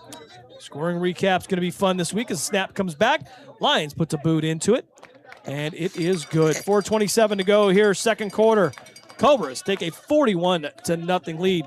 We'll step aside for a quick break. You are listening to PAFL Football here on Western Reserve Radio, part of the iMedia1 network. Lena's Pierogi House is your home for the area's best variety of pierogies. Daily specials include the Polish platter, the Hungarian platter, stuffed cabbage, and halushki. Having a last-minute get-together? Lena's has you covered with a wide variety of frozen take-home pierogies and dumplings. Go to Facebook at Lena's Pierogi House to see the weekly lineup of available flavors for dine-in or carry-out. Catch the best at Lena's Monday from 10 a.m. to 4 p.m. and Tuesday through Friday from 10 a.m. to 8 p.m. 20 North Main Street in Hubbard or call 234-254-8532. The stations that always keep you in the zone. I love it. It's awesome. Western Reserve Radio, Western Reserve Radio 2, and City View Sportscast, Youngstown, Ohio.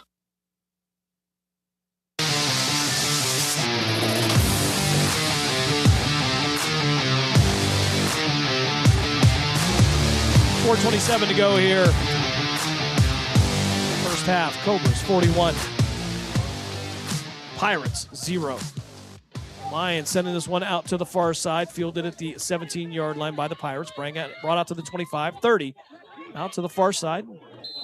Set down gently at the 35-yard line. The reason why he was set down gently, he is definitely, whoever that was, is the smallest player on their team on the field. He looks like he's about 5 foot. I mean, I give him credit. He's out there banging around with these big boys, but he has no size whatsoever. Well, right now, the Pirates dealing with a 41-point problem. Well, you know that you're having a good game when the ball comes back on an extra point. It lays down on the ground. He's able to pick it up. Barico picks it up, has time to put it in, and it's good. Things are just going their way now. 5 for 6 for Ben Lyons on extra points. Maybe get a shot at a couple field goals here in the second half. They'd like to work on that as Pirates will go receivers 2x2. Shotgun formation, one running back again to the right of the Pirates signal caller. Pressure being shown up front by Cleveland. Back to pass, looking out to his left. Fires out, intercepted at the 40-yard line, 30. And they're going to say he went out of bounds at the 34-yard line. Deontay McDonald with the interception.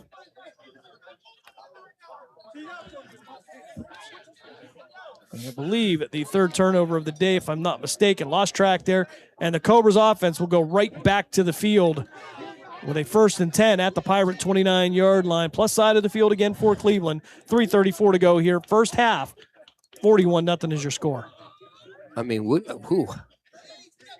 this is unbelievable. And Cleveland's just dominating on every level and in every category. And they came here to prove something that they need to be in here. And wow.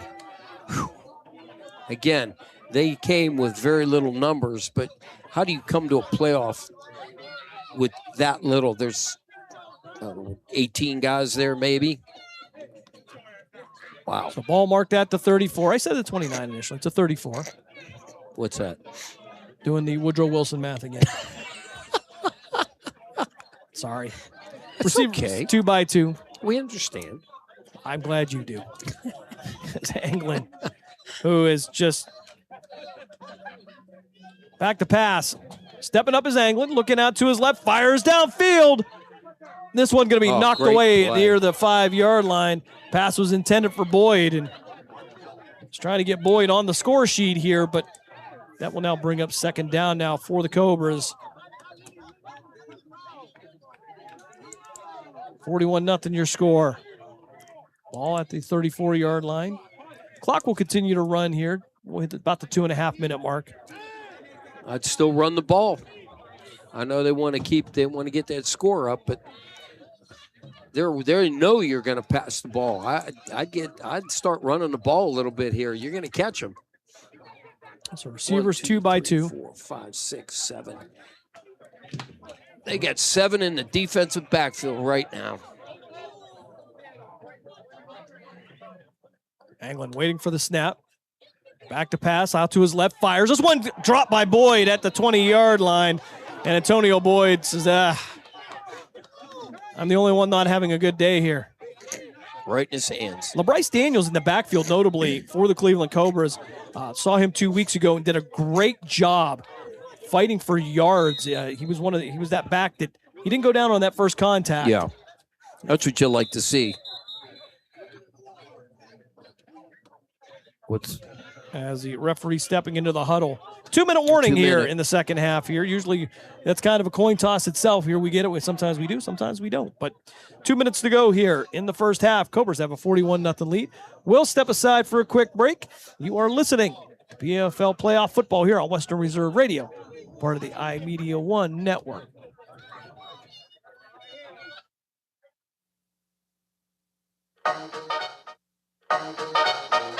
Are you tired of switching apps just to catch your favorite shows and live events? Say hello to the iMedia1 Network app, your one-stop destination for streaming and everything that matters. From national sports to exclusive local content, Western Reserve Radio, Western Reserve Radio 2, and City View Sportscast are now all in one place, anytime, anywhere. Download the free iMedia1 Network app on iOS and Android and unlock the future of sports audio in the palm of your hand. The iMedia1 Network, your sports app in the Valley. Someone's got to set the tone out there, boys. Someone's got to set it. The station that sets the tone for Youngstown Phantoms hockey is Western Reserve Radio. WRDB, The Scourge.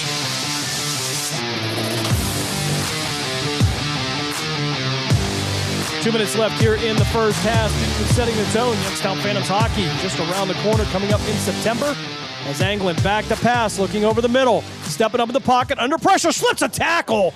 An absolutely impressive play. Still looking downfield, plenty of time. And now he's going to take it himself. He'll tuck the ball away, out to the far side, inside the 10, 5, and into the end zone with a flag back at the 38-yard line. We're going to get a hold. And I didn't know there was anybody left in that area, as that one will be called back. What are they going to call, though? That would have been Anglin's 4th running touchdown of the day had it stood. But instead, it's got to be a hold. He'll get to do it again. There was so much time. And indeed. So it's 15. Should have ball on the 40. Personal foul against Cleveland. And head contact is going to be one of the calls. Didn't see that, Coach. Got to be honest.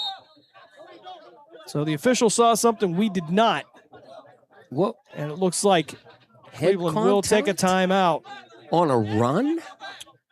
So we'll keep it right here again as we'll let you know next week coming up.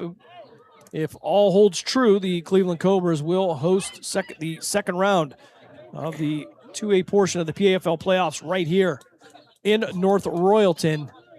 And over on Western Reserve Radio 2 with Mark Means, Dave Clark, Dave Ferris, the Youngstown Patricians will host the Canton Hurricanes. We don't want to give Dave up. Well, until we can perfect this whole cloning thing. Good heavens. We even let Dave have the mic. We're living on the edge, folks. I'm telling you. They're going to start asking for players to come down because they don't want to get injuries. Like he's wearing a 74 number. I'm telling you, we can put him right in there. We just got to get a helmet to fit his head. We should be good. Maybe Bibbs can take the week off. I don't know. So Cleveland now with the ball at the 40-yard line on the plus side of the field. They'll have to get to the 24 for a first down. So 3rd and 16 for the Cobras after they had a touchdown called back.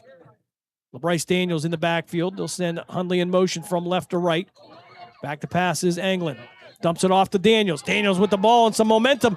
He'll run over 2-3 players, drag a couple past the 25, and down near the 23-yard line. The aforementioned LeBryce Daniels.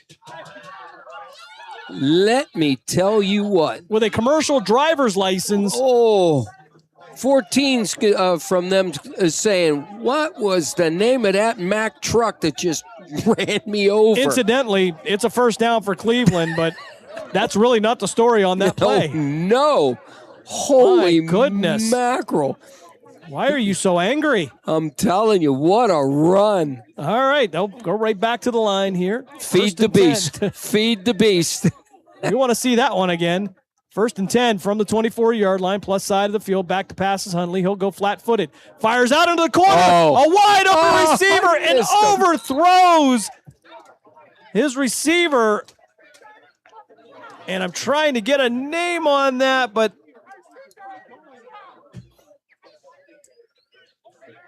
that's going to be C.J. Hale, the backup quarterback. And Hale couldn't have gotten an easier touchdown if he tried, but Hundley sitting flat-footed kind of sailed that one a little high. I'd fire him. I don't know. After you've been run over by LeBryce Daniels, do you really care what's going on down? No. 44 seconds to go here, first half. 41-0 is your score. Cleveland with the lead, to say the least. All right, so Hale, Boyd, and Hundley will be the 3 receivers to the near side. Matt Wise will be one-on-one to the near side here in front of the Cobra sideline. Daniels remaining in the game. 2nd and 10. Movement up front. Wait a minute. That's on the defense. So we had movement on the defense. We'll see. That's offsides. It's got to be. And they're going to say he got back, and then the Cobra offensive line moved. Oh, okay. So we're back to the pro rules when it comes to that. I get confused. You know how I am. I think we're all, well, I don't think it's got anything to do with age on this one. All right, so coach's favorite down, 2nd and 15. There you go. Daniel still in the backfield. We'll watch Matt Wise one-on-one here. And Hundley under a little bit of pressure. Daniels will knock him off. Dump this one out to the 20-yard line. Going to be incomplete. Couldn't get enough on it. And that'll bring up 3rd down now for Cleveland. Probably the least productive drive of the day for the Cobras. And that's we got 37 seconds and 3rd down. There's plenty of time. Obviously 4-down territory. Yeah, absolutely. Here is we have not seen Jeff Cooper Ryder. That would be the Cobras punter. Yes, I understand that. Somebody said he took a vacation day today, so we're not sure. 41-0 is your score. Anytime you don't have to come off the sideline, that's a vacation. You ain't a kid, especially for a punter. Yep, the Toledo Rocket alum. 3 receivers now to the right, single receiver to the near side. Again, that'll be Matt Wise. Wise with a touchdown earlier, back to passes. Hundley stepping up in the pocket, plenty of time, rolls out to the far side, directing traffic, gets to the 30, he'll back out, and he'll slip one more tackle, and this one will be thrown into the end zone, caught, touchdown. And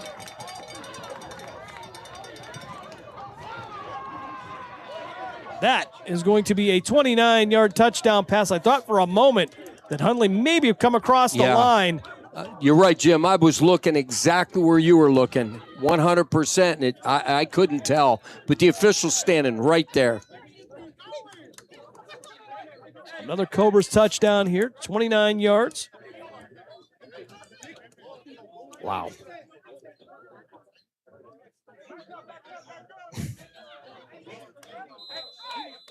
I have more paper if you need it for the rundown. Whew. I was trying to get a number on that. Let's say that was Marquise Hodges. If he turns it, indeed it was. Wow. Extra point is up and good. So 48-0 is the score. Oh, excuse me, it's no good. All right, so we just haven't added that. Yeah, okay, no problem. All right. So 48-0 is your score here. 25 seconds left in the first half. We'll keep it right here. Defensively, the Cobras doing what the Cobras do, Coach, and they say defense wins championships. You look at the 2000 Ravens, prime example, but offensively, they got to catch up as well and stay sharp. And you know what? They do look good. The blocking is good up front. They're giving them time. Again, outstanding job. And they're just putting it to them. I would squib this. I'd throw it on the ground. I would not kick it deep. Just throw it on the ground. Punch it. So Lions, this one going to be an end-over-end kick down to the 15-yard line, returned by the Pirates out to the 20, 25, 30, and wrapped up near the 30-yard line. Another special teams play. I believe it was going to be Robinson on the tackle for the Cobras. You know, and there's one thing I got to mention. Good sportsmanship during this game so far because, you know, there could be frustrating and by the other team, and they're not. And you know what? They want to come out. They want to play football, and it's just how it is. C.J. Hale coming out on the field defensively for the Cobras. 48-0 is your score. And so far for Anglin today, he has accounted for 6 of the 7 touchdowns, either through the air or on the ground. Brandon Fleming also coming onto the field for Cleveland. 18 seconds to go here in the half. See if the Pirates just want to take a knee on this one. Yeah, I would think that would be smart. One timeout left for the visiting team. Unless they're just going to spin it. Nope, nothing yet. The official's going to let this one go. 10 players on the field again. 48-0 your score. And the Pirates will take a knee. And that will bring us to the end of the first half here at Gibson Field at Serpentini Chevrolet Stadium in North Royalton. After 2, it's been all Cobras here, 48-0. We'll step aside for a timeout. When we come back, we'll give you a scoring recap, which that'll take a little while for me. And we'll get you set up for third quarter action here in North Royalton. You are listening to the PAFL playoffs here on Western Reserve Radio, a part of the iMedia1 network. I spend a lot of time in the backyard, and I'm the center of attention at summer barbecues. In '96, I made some of the tastiest s'mores. And in '09, it was me, your backyard fire pit, that accidentally started a wildfire when a summer breeze carried one of my embers into some dry brush. Spark a change, not a wildfire. Visit SmokeyBear.com. Brought to you by the U.S. Forest Service, your state forester, and the Ad Council. Only you can prevent wildfires. My name is Lola Silvestri, and I'm going to be 95 this year. I was very independent. I fell, and I had to have Meals on Wheels. America, let's do lunch. 1 in 6 seniors faces the threat of hunger, and millions more live in isolation. Drop off a hot meal and say a quick hello. Volunteer for Meals on Wheels by donating your lunch break at americaletsdolunch.org. This message brought to you by Meals on Wheels America and the Ad Council. Hey everyone, let's all stop what we're doing and take a moment. You see, every moment can be kind of special. But they can be loud moments, goofy moments, dorky moments. It doesn't matter. Because every time dads like us take a moment like that to spend with our kids, well, it's pretty momentous. So let's take a moment to make a moment. Call 877-4DAD-411 or visit fatherhood.gov. Brought to you by the U.S. Department of Health and Human Services and the Ad Council. The Village Tavern's been a beloved local landmark in Hubbard, Ohio for nearly a century, and now it's better than ever. Recently renovated and still serving up the same warm hospitality, the Village Tavern is your go-to spot for great food, cold drinks, and a laid-back atmosphere.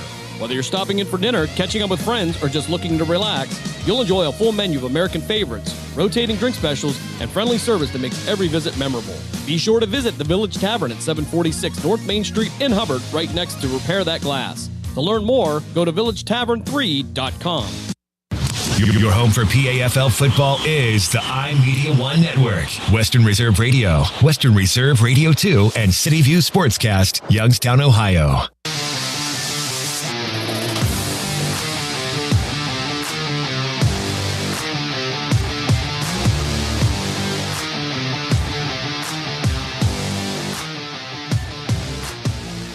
Halftime here in North Royalton. Cleveland with a 48-0 lead over the Warren Pirates. Take a look at the scoring recap here as Cleveland would get on the board for the first time with 7:54 to go in the first quarter, as William Anglin would head into the end zone on a 31-yard touchdown run that would make it 6-0. In the second quarter with 14:22 left, it would be Anglin on another touchdown run of 24 yards. The extra point would be good on that one. It would make it 13-0. Less than a minute later, 13:36 to go, second quarter, Anglin would fire 151 yards to Matt Wise to make it 20-0. Extra point was good. And then just a few minutes later, 11:43 to go, it would be Cleveland with a defensive touchdown, a scoop and score, 47-yard fumble recovery, making it 27-0 in favor of the home team. With 7:03 to go, Anglin, he would run another 23 yards for another touchdown, making it 34-0. And then just moments later, 4:27 to go, Anglin again on an 11-yard touchdown pass to Juwan Hundley would make it 41-0. And to round out the scoring for the first half, sing along if you know the words, folks. Anglin, 29-yard touchdown pass to Marquise Hodges. Extra point is good. 48-0 is your score at the half. And Cobra's trying to make the best of a situation here as far as working on certain things. You can see Coach Adam Rogerson coaching just as much as he would if they were, tied at 7. They had a little conversation on the numbers on the other side, and I would assume they're talking about spinning the clock. Probably. I would reckon. Second half coming up here, you would assume that would be the case. Just about 7.5 minutes left here in the half. We'll step aside for another timeout when we come back. Third quarter action coming up here from Serpentini Chevrolet Stadium in North Royalton, Ohio. You are listening to Cleveland Cobras football here on Western Reserve Radio and the iMedia1 Network. Lena's Pierogi House is your home for the area's best variety of pierogies. Daily specials include the Polish platter, the Hungarian platter, stuffed cabbage, and halushki. Having a last-minute get-together? Lena's has you covered with a wide variety of frozen take-home pierogies and dumplings. Go to Facebook at Lena's Pierogi House to see the weekly lineup of available flavors for dine-in or carry-out. Catch the best at Lena's Monday from 10 a.m. to 4 p.m. and Tuesday through Friday from 10 a.m. to 8 p.m. 20 North Main Street in Hubbard, or call 234-254-8532. Most of my family, they never graduated high school, so I'm trying to break that barrier. My daughter, Brooklyn, was also a motivation for me to go back to school. Every day after work, went straight to school, and it paid off. At age 26, Kareem finished his high school diploma. I could not have done it alone. I see the future is really bright for me. No one gets a diploma alone. If you're thinking of finishing your high school diploma, you have help. Find free adult education classes near you at finishyourdiploma.org. Brought to you by the Dollar General Literacy Foundation and the Ad Council. So I'm a cat, and I just moved in with this new human, and she's got this little toy she's always playing with, all day long. Tap, tap, tap, tap, bloop, bloop. She can't put it down. There it is. Oh, and get this. She even talks to it. Last week, she asked it for Chinese, and guess what? Egg rolls showed up. Like magic. Humans have cool toys. A person is the best thing to happen to a shelter pet. Be that person. Adopt. Brought to you by the Ad Council and the ShelterPetProject.org. What if I told you that a tornado was going to happen tomorrow, right where you live? That it would touch down at exactly 3:17 p.m., and I told you the exact path it would take. You would, of course, prepare. You would talk with your loved ones, and you'd make a plan today.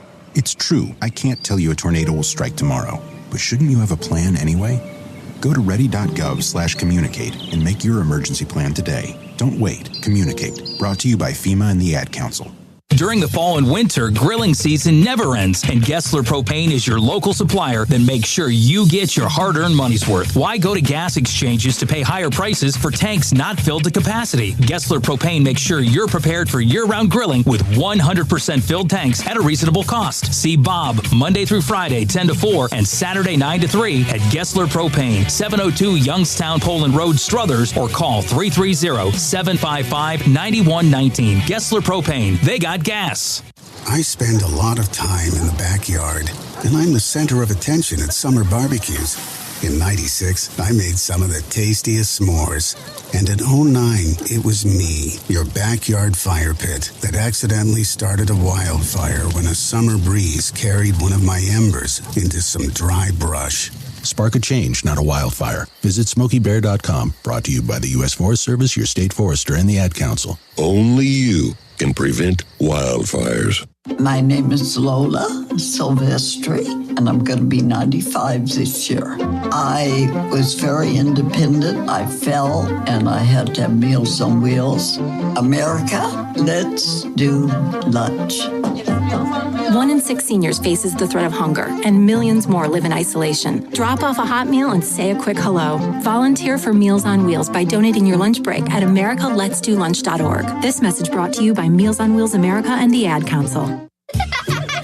Hey everyone, let's all stop what we're doing and take a moment. You see, every moment can be kind of special. But they can be loud moments, goofy moments, dorky moments, it doesn't matter. Because every time dads like us take a moment like that to spend with our kids, well, it's pretty momentous. So let's take a moment to make a moment.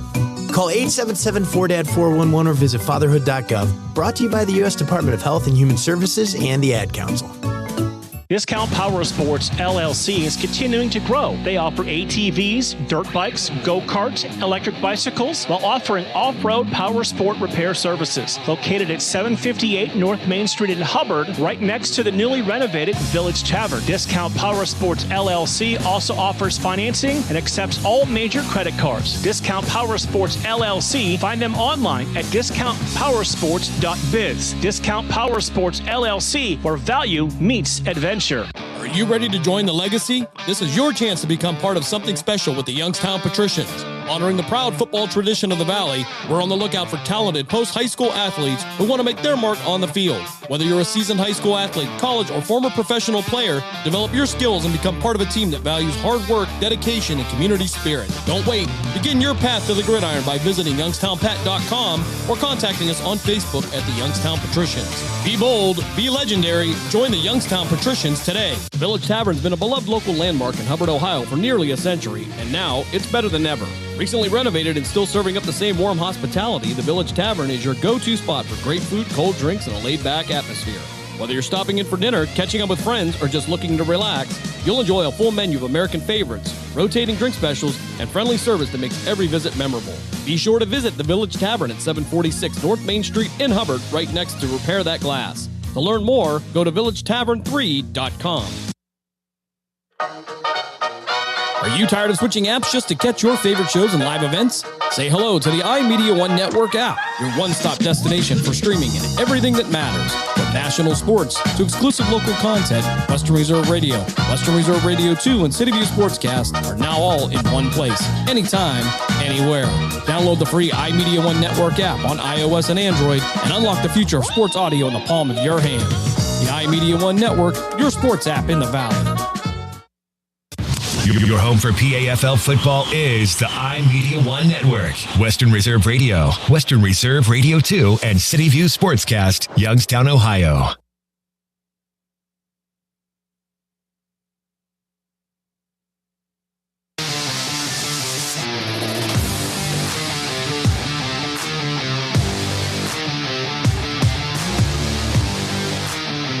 Just under a minute here before we get third quarter action underway. Try to get some scores from around the area. Here's the Ohio Bears. Get the 12-6 win over the Tri-State Longhorns. That in the Tri-Point Football League portion of the playoffs. And try to get you a couple more here. Some streamed games coming up here right now. The Mid-Ohio Patriots. Haven't gotten a score from them as yet. But we will try to keep you updated as they come in. In the PAFL 3A portion here, the Cleveland Broncos get the 54-0 win over the Metro Detroit Raiders. An impressive win by the Broncos. Of course, the Cobras getting the win over the 3A Broncos just about mid-season. Trying to get you a score on the Mid-Ohio Patriots game. But that does not seem to be happening at the moment. But, Coach, I mean, you're down 48-0 at this point if you're Dom Harris. I mean, it's got to be a tough one for you. Yeah, I mean, you just got to tell your players, hey, let's get through the second half. Let's not lose our heads. Let's finish this game out and do the best we can, and let's worry about this stuff next year. You only have one other alternative, Jim. If we sneak out now and slowly, one at a time, and get in the car, maybe they won't notice. Well, the good news is the Pirates will get the ball to start the half. As that game between the Patriots and the Wolfpack are underway. We just haven't been able to get a score on them. If anybody out there has that, if you can let us know, we'd appreciate it. I know John Galbraith is out there lurking around the semi-pro level here a little bit. So lurking? I like that. Yes, he's lurking. Lurking. So if that is the case, if you can help us out, we would appreciate that. All right. Let's go now. We're a little short here. The Pirates trying to put together a return team. Cobra's going to kick off from their own 35-yard line. Pirates will be working left to right on your devices. That's 2, 3, 4, 5, 6, 7, 8, 9, 10, 11. 11 is good. 11 is good, and there ain't a whole lot of beef on that field. Holy moly. There's some young-looking guys. Indeed, that is the case here, as Ben Lyons will get us started here in the third quarter. He'll boot this one end over end. It will land at the 17-yard line, brought up by Ward at the 20, 25, 30, and fight his way out past the 35 down near the 36-yard line. I'll give him the 37, actually. And that's where Warren will start 1st and 10 here in the third quarter. Chevron Rose, I watched him go down. He hit somebody that literally flew 3 yards in the air. He's made a couple special teams plays here today. Impressive. Wow. And those are the guys you really need, Coach. You know, you're trying to get your offense, defense on the field. You need those guys who are going to step up. As Robert Littlejohn and C.J. Hale will head in. Hale will come back. Littlejohn will head to the field, hopefully wearing the, and he's going to drop his mouthpiece. But no problem. He'll just wipe that right off, put that right back in.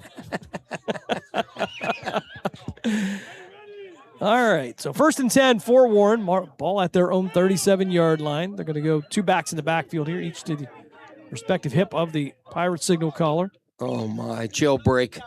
Dump over the head of the Cleveland defender. Couldn't set up the screen. And Marquise Hodges on the coverage there. Now, if he'd have caught it, he probably would have got some yardage on it. But, I mean, they sent the house. Noble would have, Coach Tom Noble would have loved that because that was jailbreak. They sent everybody. So 2nd and 10 now for Warren. 13:44 to go here in the third quarter.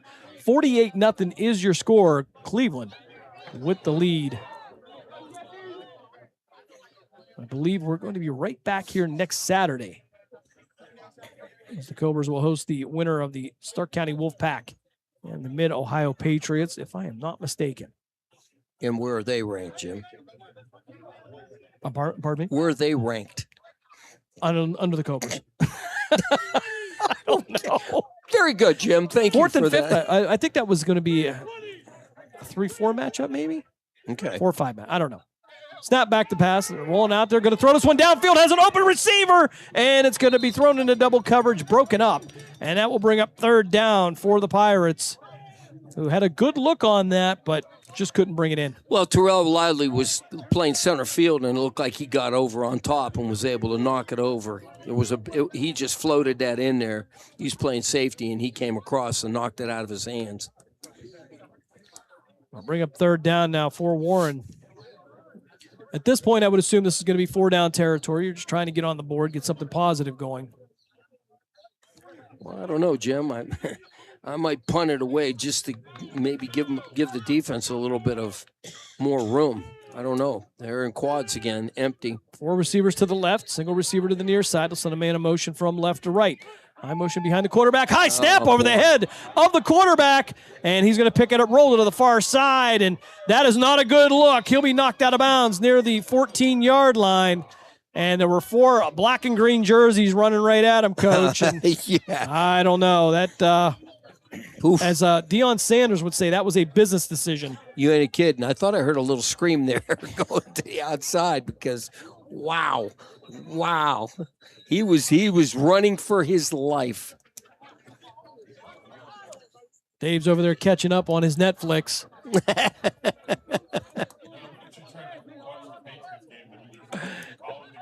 All right. He's trying to secure some scores for us, but with 11 and a half minutes to go here in the third quarter, Cleveland's got a 48-0 lead. Wow. And the Pirates are going backwards. 49 will be anchoring the Cobra defense.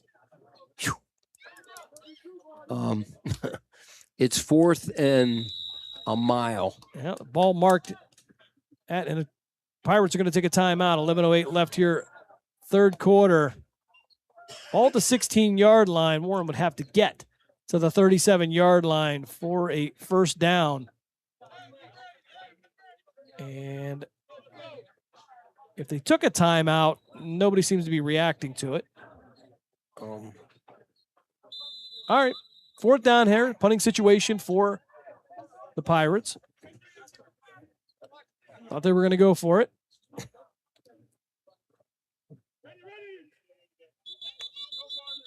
And we're going to get a whistle, a flag on the play. So an illegal substitution against Warren. 12 guys. And that will push him back 5 more yards. Well, so the way it's going, I mean, some coach is going to have to step up, and before they snap that ball, got to get a count in there. There's got to be something. That should be the punter's job back there. He has the best view. Well, yeah, but there still should be a coach with the special teams that should be watching that. All right, so the punter going to be right on his own goal line. 10:32 to go here, looping snap. This one going to be a high end over end. This won't be returned. It'll take a bounce downfield. Actually, Hundley almost touched it. I don't know if he did. I don't know. The official hasn't given a signal. But Juwan Hundley walked away from it. Yeah, I don't think he touched it. Now, why is there a coach on the 50 in the center of the field? And again, that's been a problem here all season long. Don't get it. And it really serves no logistical purpose other than to get players riled up, and then sometimes where your problems start. In defense to the official, that ball was spinning, and it never stopped spinning in any direction or slowed down. So if you touch a football, something's going to happen when it's spinning like that, and it didn't. All right, so 1st and 10 for the Cobras. They'll have the ball at the Pirate 46-yard line, plus side of the field for Cleveland. There's Juwan Hundley. Looks like he was sneaking out of the huddle. He might have been that 12th player, so high IQ play by that young man. Absolutely. So twin receivers to each side. Anglin in the shotgun. Now work from near the right hash mark. Anglin again with the ball. He'll tuck this one away. He'll get a block from Boyd inside the 30, and he'll go out of bounds at the 27-yard line. First down for Cleveland as we approach the 10-minute mark of the third quarter. 48-0 your score.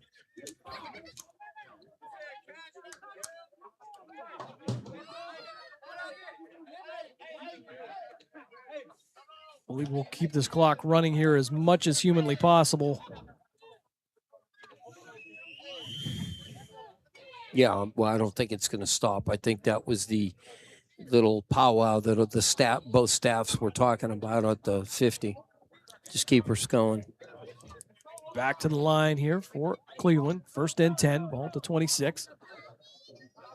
Anglin with Johnson to his left. Hand this one off straight upfield. A great run here inside the 20, 15, and down near the 12-yard line. That's another Cleveland first down here as we approach the 9-minute mark of the third quarter. Actually going to say the 13.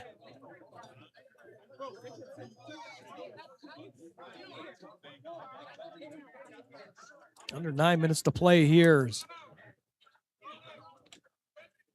Time here in North Royalton, 8:46 p.m. So this game could be well on its way to being over. As we'll have it first and 10. Anglin overseeing the offense again. 8:30 to go. Back to pass. Anglin stepping up there. Plenty of time, directing traffic. Fires across the middle, and this one's going to be into the end zone. Touchdown, Cleveland. Try to get your number on the reception. And that's going to be number 81. I don't have an 81 on the roster, so we do apologize. Yeah, happens a lot. So a 13-yard touchdown pass for William Anglin. I just want to say it was a beautiful throw, too, Jim. There was actually great coverage, and he put it low and outside, and his receiver was able to go and grab that. So really, really outstanding job on that.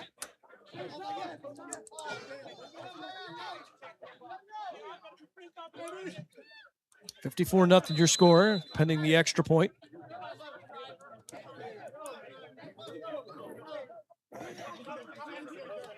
Ben Lyons setting up. High snap. It'll going to be brought down, and it is good. 8:15 to go here.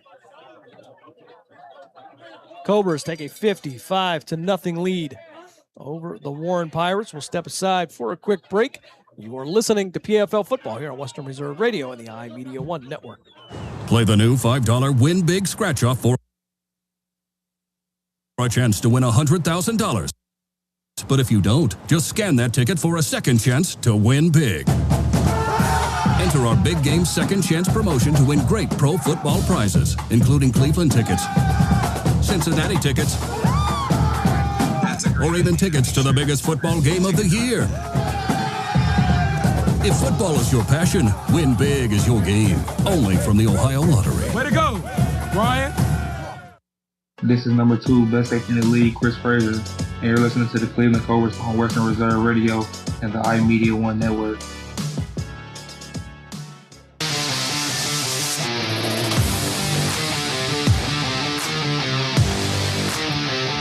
$8:15 to go here, third quarter. Cleveland with a 55-0 lead.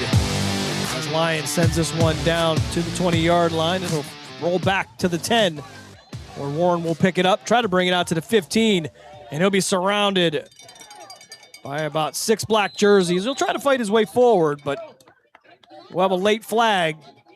This one came after the play, so they might add 15 onto it, which would put him at near the 30 or 31-yard line. We'll see what the call is coming in from the line judge. I don't know what. And it looked like there might have been a little bit of a throwdown. I thought there was holding here. We'll see what was that. Try to get the call from the referee. Thought it was going to be a personal foul coming up against Cleveland, but indeed, personal foul against Warren, actually. So that will put him back half the distance to the goal. 7:55 to go here. Yeah, off the pile, Jim. There was a little business going on to the left. Well, the line judge threw the flag on that. Yeah. 55-0 the score here so far. Week 1 of the PAFL playoffs, 2A division.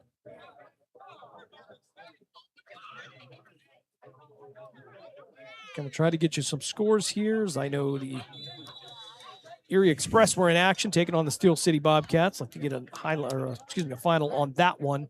That one started earlier. So if anybody is on the Facebook feed, please throw up some scores if you can. We do appreciate that. 7:40 here as the clock will continue to run. Warren with the ball, 1st and 10 at the 9-yard line. That was a dead ball foul, so that would just set him back. So Warren working from the shadow of their own end zone.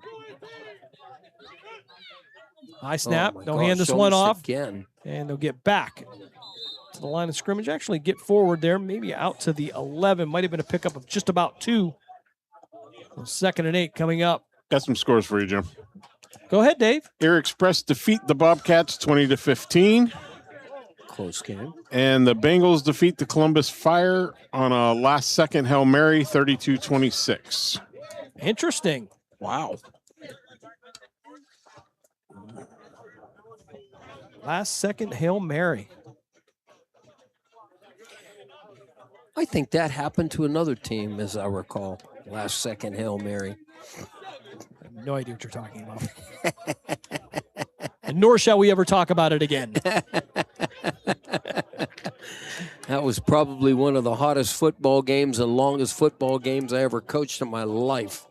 Oh, it was miserable. That was a design play. That wasn't a Hail Mary. Yeah. Just the way you drew it up, Coach. Yeah. Warren in the shotgun. I did say that. Do it that way, but... Hand off the left side, trying to find some room to run. He'll get past Mormon. Out to the 15-yard line. And if I'm not mistaken, I don't believe the Pirates have gotten a first down tonight. They have not. You are absolutely correct. This is the most yardage they've scored in 2 offensive plays, because every time they got the ball, they were going backwards. So I don't even know if they have any plus yards in this game yet. Dave, you said Erie beat Steel Bobcats, correct? 20-15?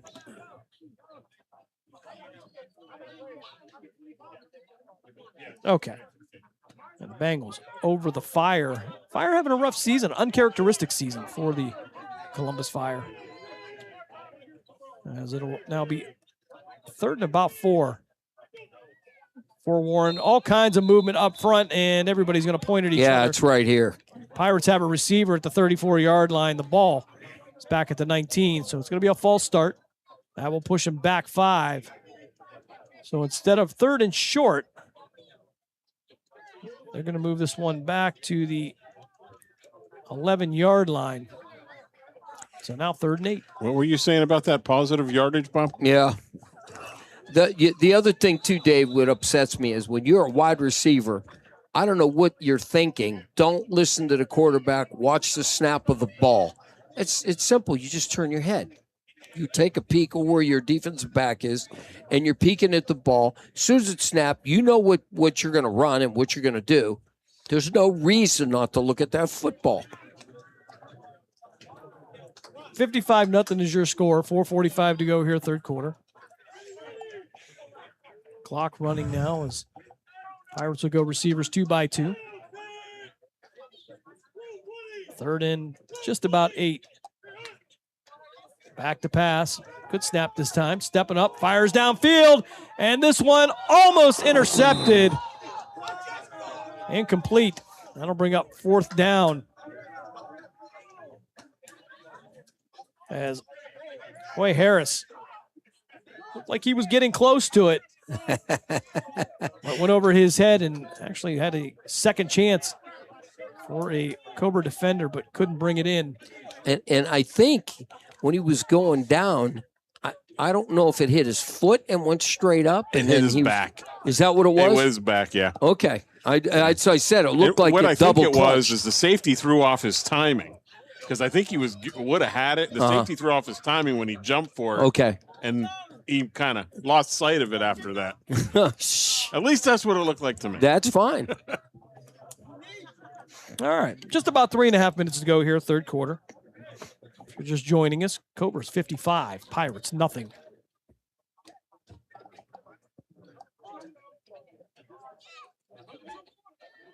Fourth down now. I believe the Pirates may be punting this one away. Looks like they're trying to count up the special teams.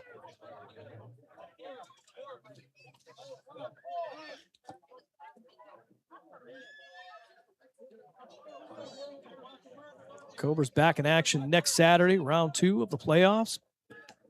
Can guarantee we'll probably not going to see a score like this next week. No. I agree. So Cobra returners back right around their own 37-yard line. And a fake punt. And he's going to take a shot. And this one it's an incomplete is going to be pass. Incomplete forward pass. That's going to be a turnover on downs. Ho. Come on, guys.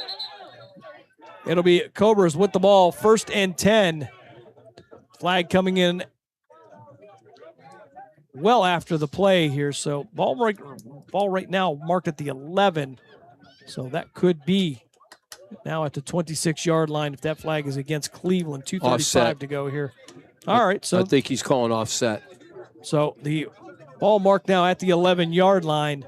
Cobras well within striking distance. And with William Anglin, striking distance has been anywhere he's been on the field.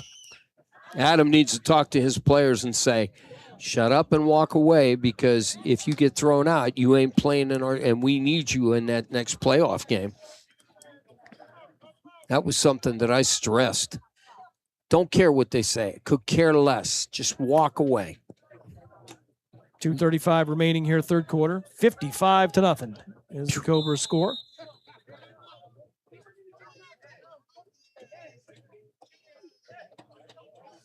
And was there a timeout called? I don't know. Apparently, or was. Okay, so, all right. So we're going to keep it right here for the moment. Cobras called a timeout, Jim. So far, William Anglin with 4 touchdown passes, 3 on the ground. He has been absolutely impressive here through 3 quarters. Kind of a repeat performance of the one he had down in Virginia against the Leviathan. I think it's going to be a little different for him next week. Yeah, and interestingly enough, it was not at the quarterback position the first time they played either of those teams, either the Stark County Wolfpack or the Mid-Ohio Patriots. So interesting how those teams will adjust to having him at quarterback, as LeBryce Daniels now will be to the left of TJ Johnson, who is now at quarterback.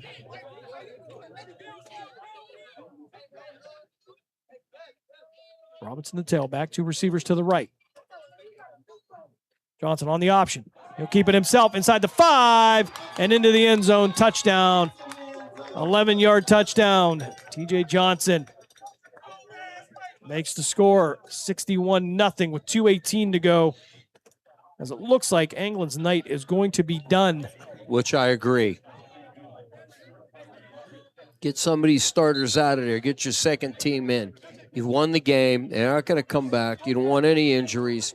Give the guys that have been on the bench all year round and their practice getting beat up, put them in. Let them shine a little bit here. Don't worry about a shutout. They ain't coming back anyway. Dave got another updated score as we wait for the extra point here. Ben Lyons on to add another one. Been very busy. This one up and good. So Ben Lyons right now 6 of 7 tonight on extra points. 62-0 is your score here in the third. 1:56 to go. And I believe we'll have a running clock the rest of the game. And Dave, you got an updated score for us? I do have an updated score. Mid-Ohio is up 9-0. Over the Stark County Wolfpack. Stark County Wolfpack. So, good game going on down there. Two well-matched teams, by the way. We'll be interested to see how that one is going to work out. What quarter is that, Dave? Do you know? No idea. Okay. I believe they started. Did they start before this game? I thought I saw them, but I could be wrong. Clock running now here. They're going to make this one run until the end. 1:37 to go. Third quarter. 62-0 is your score. Cobras with the lead. Now they got to kick it. He said it. Lions with the end-over-end kick. Picked up at the 16-yard line. Brought out to the 25. Brought down near the 30 again.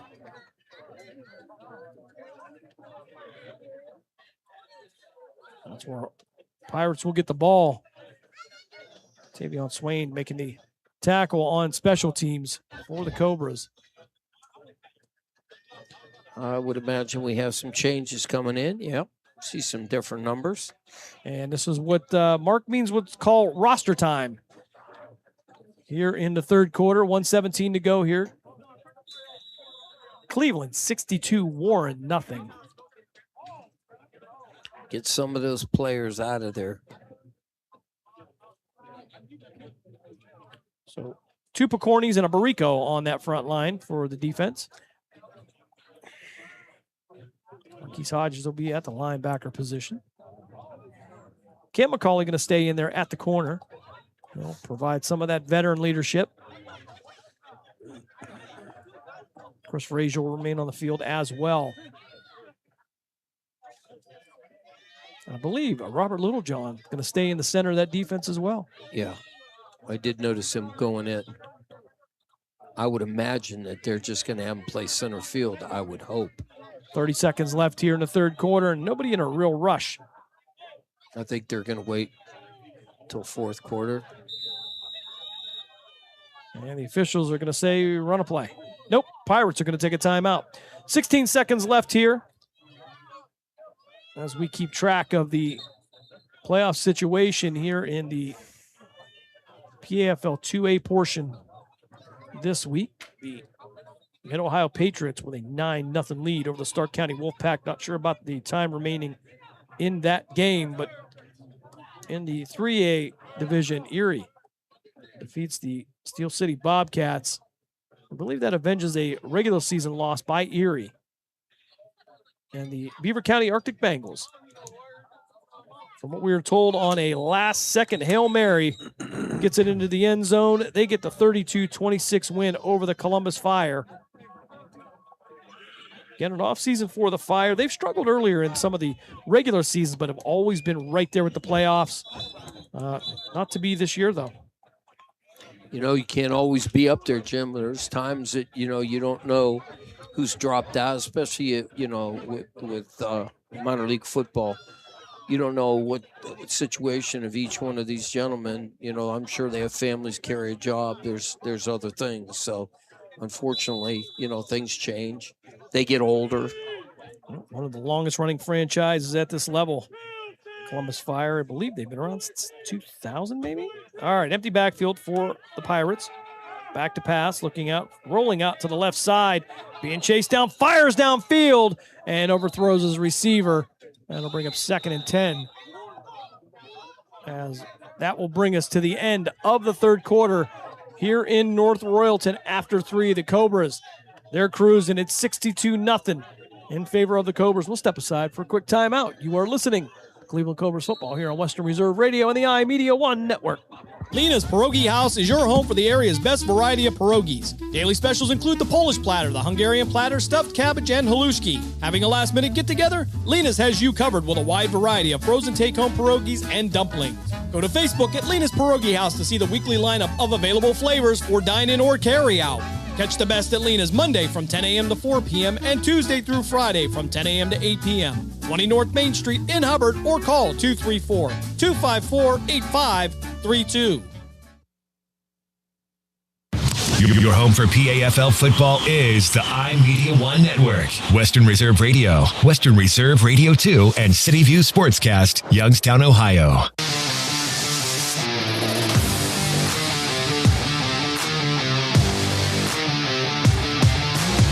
62-0 is the score. Cleveland with the lead.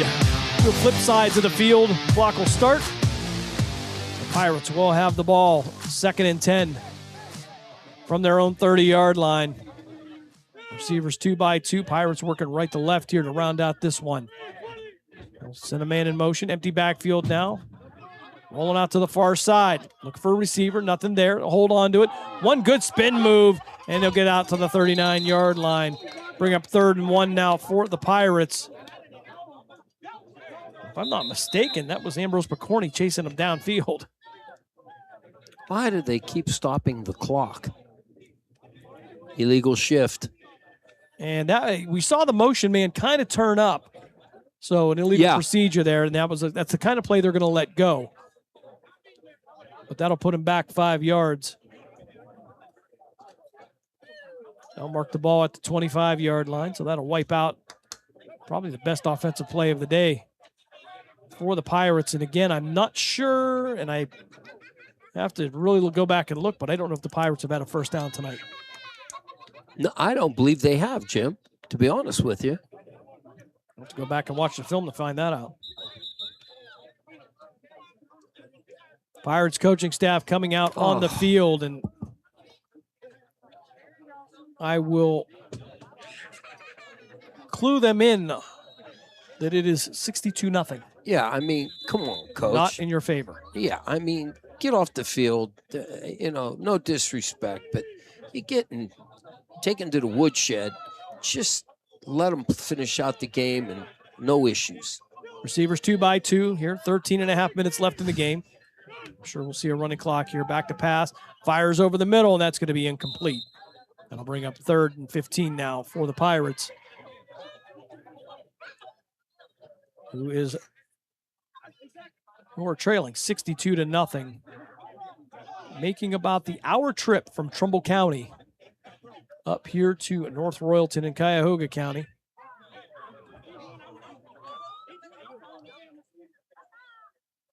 Kind of a foreboding here among the crowd as they wait for the official end here, as we have under 13 minutes to play in the game. Rovers have scored every way imaginable. Yeah. Only thing they have not been able to do is return a punt today. Although I'm sure there's a couple of opportunities that some returners will take a look at. As the Pirates now waiting for the snap.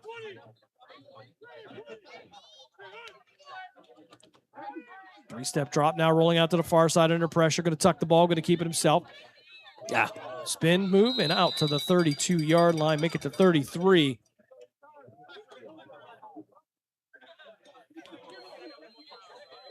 The clock still running here. It'll be 4th down for the Pirates. Cobras knocked out of the PAFL playoffs in the 2nd round last year. As they took on the then Ohio Broncos, now the Cleveland Broncos. Broncos getting the 54-0 win today on their end as they are competing in the 3A portion of the PAFL.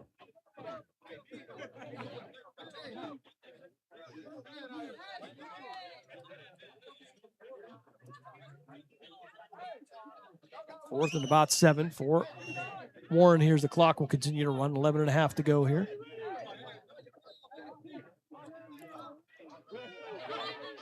Beautiful facility here in North Royalton. They'll get set this time, empty backfield. Move a high snap, quick pass out to the near side. That one going to be incomplete.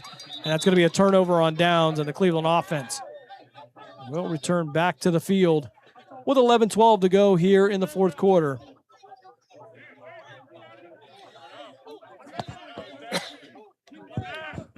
Cleveland just trying to eat this clock up now, get out healthy, as they will host next week's playoff game against either the Mid-Ohio Patriots and the Stark County Wolfpack. We're told 3rd quarter. Correct, Dave? Yes. Third quarter, Mid-Ohio Patriots with a 9-0 lead. And a torrential downpour there. So Mid-Ohio, I believe, if I'm not mistaken, down near the Mount Vernon area maybe. Yeah, maybe you're closer down, to Columbus. Yeah, closer to Columbus. Absolutely. Could be mistaken on that one. Or if they are in Canton, that would be to the south of us. So if the officials would kindly roll the clock, we get out of here before any rain gets here. Although had some rain early, nothing since then. As Robinson will be in the backfield, LeBryce Daniels to the left of TJ Johnson. Johnson, high snap. Throws this one down the near side, and it's going to be incomplete as the receiver will fall down. Pass intended for Tavion Swain. We'll bring up 2nd and 10 for Cleveland. William Anglin done for the night.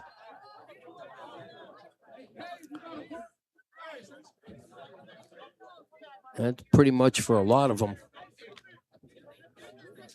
Different line up front.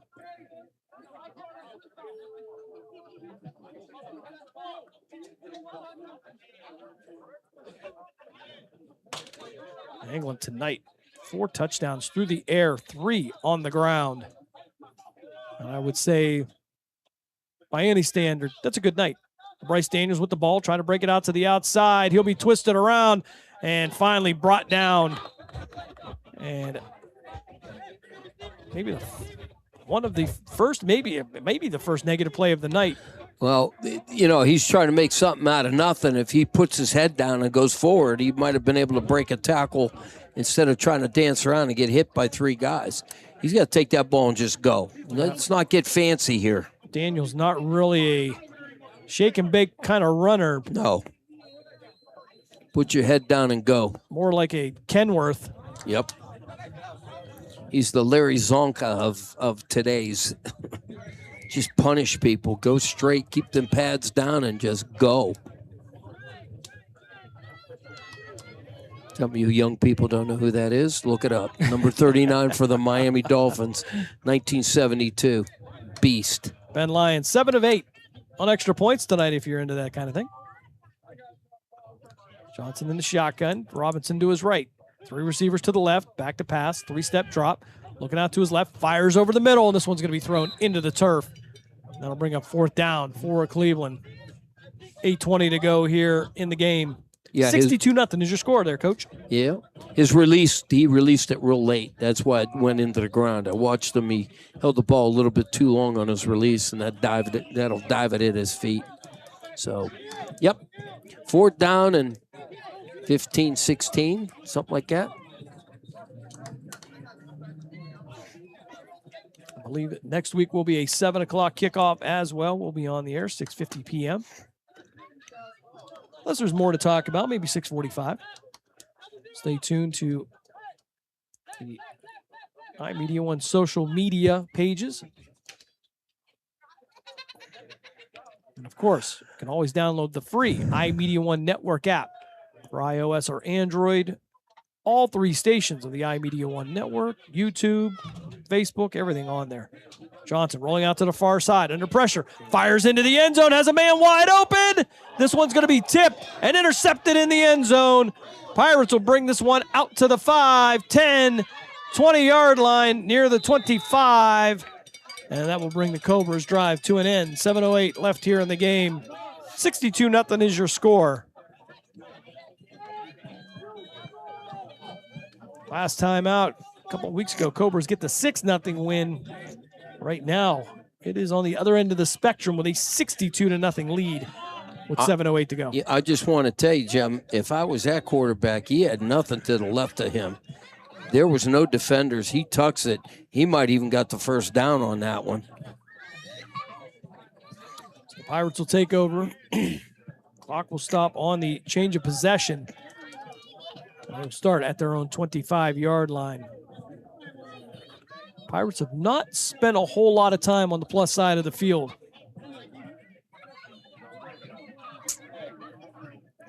At this point, though, I think I'm going to go out on a limb and say maybe start planning for the 2027 season.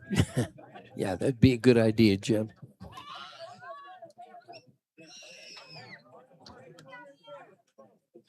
Cleveland Cobras showing you that it's not always that easy to succeed at this level.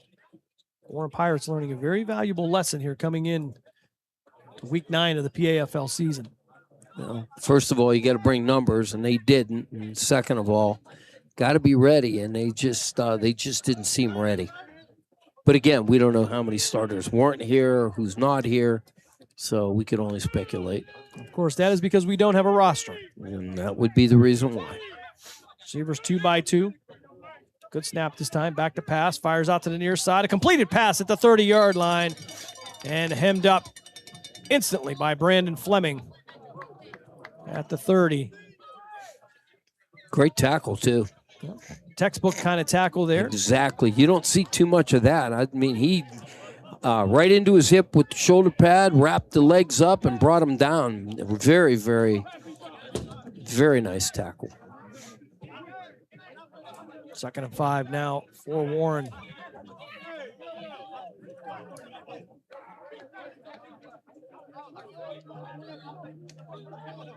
Cobras established back in 2007 there, Coach. Almost 20 years with a few bumps with COVID and things of that effect. That's going to happen. Well, hopefully not again.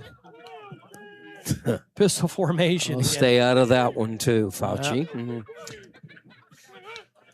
High snap. He'll bobble it. Go down, almost go down in the backfield, and it'll be cleaned up by a couple of more Cobras. A sack for Cleveland. Keep this clock rolling. 4:43 to go here in the game. 62-0 is the score. Ball back now to the 22-yard line. They'll have to get to the 35 for a first down. They gain yards, and then of course this happens where they just keep going in reverse. Their yards right now. I'm hoping they have a little bit of positive yards, but it don't look like it.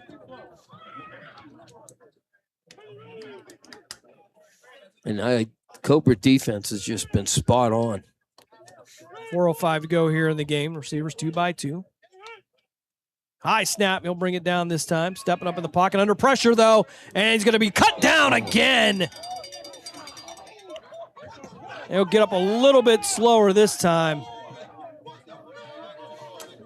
Eric Robinson. Or excuse me, that's going to be Craig Williams, I believe, on the tackle. The Warren quarterback getting up a little bit slow.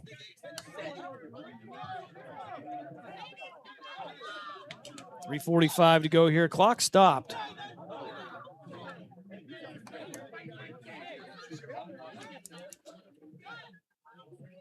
Which at this point, I don't know why they don't signal just for the clock to run, but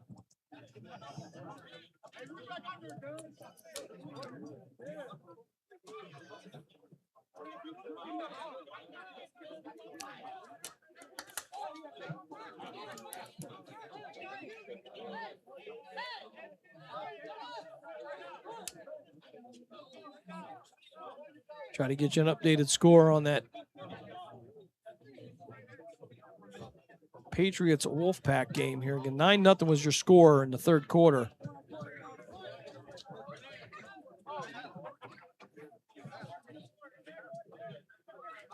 Some good games earlier here in the 3A division.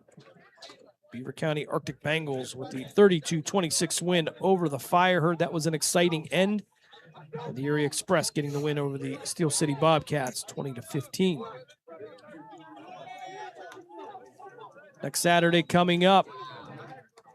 It'll be an iMedia1 work. I just invented it. I can't say it, but iMedia1 network doubleheader here next Saturday. Want to give me an oxygen tank? I think I had a stroke. Don't say that. The Youngstown Patricians will host the Canton Hurricanes. And the Cleveland Cobras will host either the Mid-Ohio Patriots or the Stark County Wolfpack. Both of those scheduled for 7 o'clock.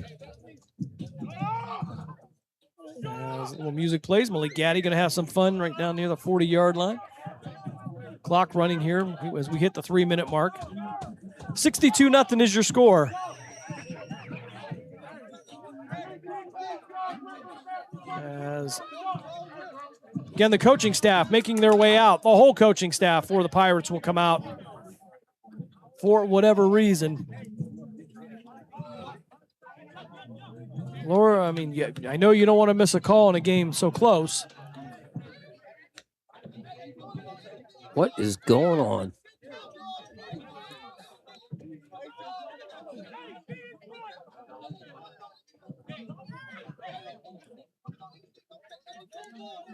I wish I knew. But the good news for us, Coach, Patrician's coach Vinny Anarino listening in. Oh, hello, Vincent. Coach Anarino getting the 33-0 win over the Tuscarawas County Warriors last Saturday. Had the privilege of being down on the sideline for that one. What a fun game that was.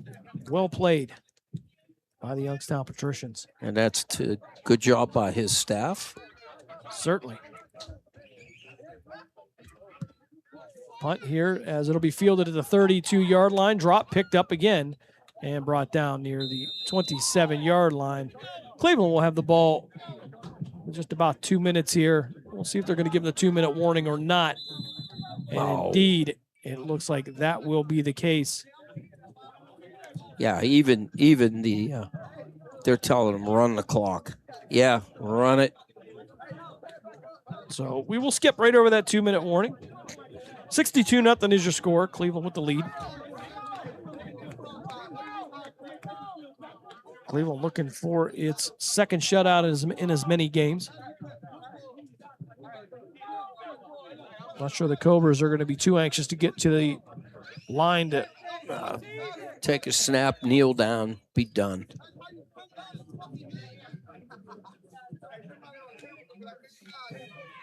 .90 seconds left here in North Royalton, week 1 of the 2A playoffs. Again, we'll throw out a little congratulations to the Detroit Ravens for their win over the Motor City Rams. Handoff off the left side. We'll work forward. Nowhere to go. That's all Get right. back to the line of scrimmage, but more importantly, the clock will continue to run. The Cobras should get out of here, we believe, relatively healthy. As Johnson will try to get him back to the line. Maybe want to throw a pass to one of these young receivers. Second down and 10 now for Cleveland. Johnson will take his time. Running back to each side. Twin receivers to the left. Give it to Hundley. Hundley with room to run. Inside the 10, 5, touchdown. 28 yards for Jawan Hundley. And he'll put an exclamation point on this one.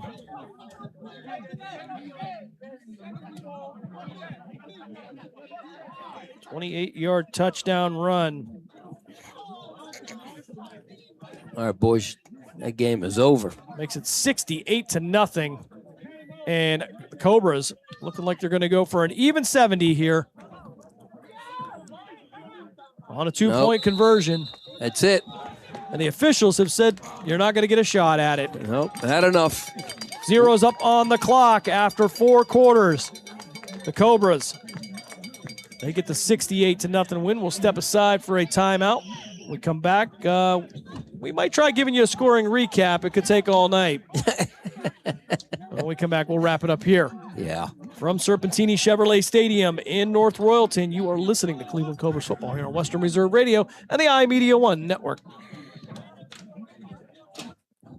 I spend a lot of time in the backyard, and I'm the center of attention at summer barbecues. In '96, I made some of the tastiest s'mores. And in '09, it was me, your backyard fire pit, that accidentally started a wildfire when a summer breeze carried one of my embers into some dry brush.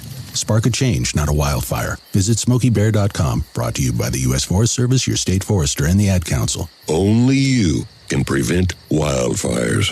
Hope you enjoyed your meal. And I just want to say, he's lucky to have a brother like you. Lucky? Caring for my brother is far from easy. But he's a part of me, like my arms and legs, so I'll be his. No time for tired. Nothing can disable this love. He needs me, but I'm the lucky one, even though I need help now and then. If you're caring for a loved one, visit aarp.org/caregiving for care guides and community support for your strength. Brought to you by AARP and the Ad Council. What if I told you that a tornado was going to happen tomorrow, right where you live? That it would touch down at exactly 3:17 p.m., and I told you the exact path it would take. You would, of course, prepare. You would talk with your loved ones, and you'd make a plan today. It's true, I can't tell you a tornado will strike tomorrow, but shouldn't you have a plan anyway? Go to ready.gov/communicate and make your emergency plan today. Don't wait. Communicate. Brought to you by FEMA and the Ad Council. This is Mario Andretti. You know me as a race car driver, but I'm also a Meals on Wheels volunteer. I've raced against the sport's biggest personalities, but I've never met more vibrant, amazing people than the seniors served by Meals on Wheels. You can make a difference by dropping off a hot meal and saying a quick hello. So, America, let's do lunch. Volunteer your lunch break at americaletsdolunch.org. This message brought to you by Meals on Wheels America and the Ad Council. Your home for PAFL football is the iMedia1 Network. Western Reserve Radio, Western Reserve Radio 2, and City View Sportscast, Youngstown, Ohio.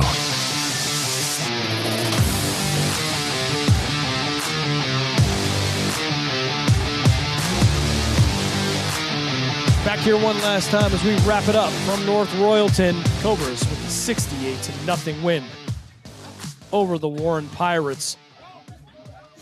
We'll try to get through a scoring recap here, as it will be a lot of William Anglin here. And he would start it out with 7:54 left in the first quarter on a 31-yard touchdown run. He would then get a 24-yard touchdown run in the second quarter, that coming with 14:22.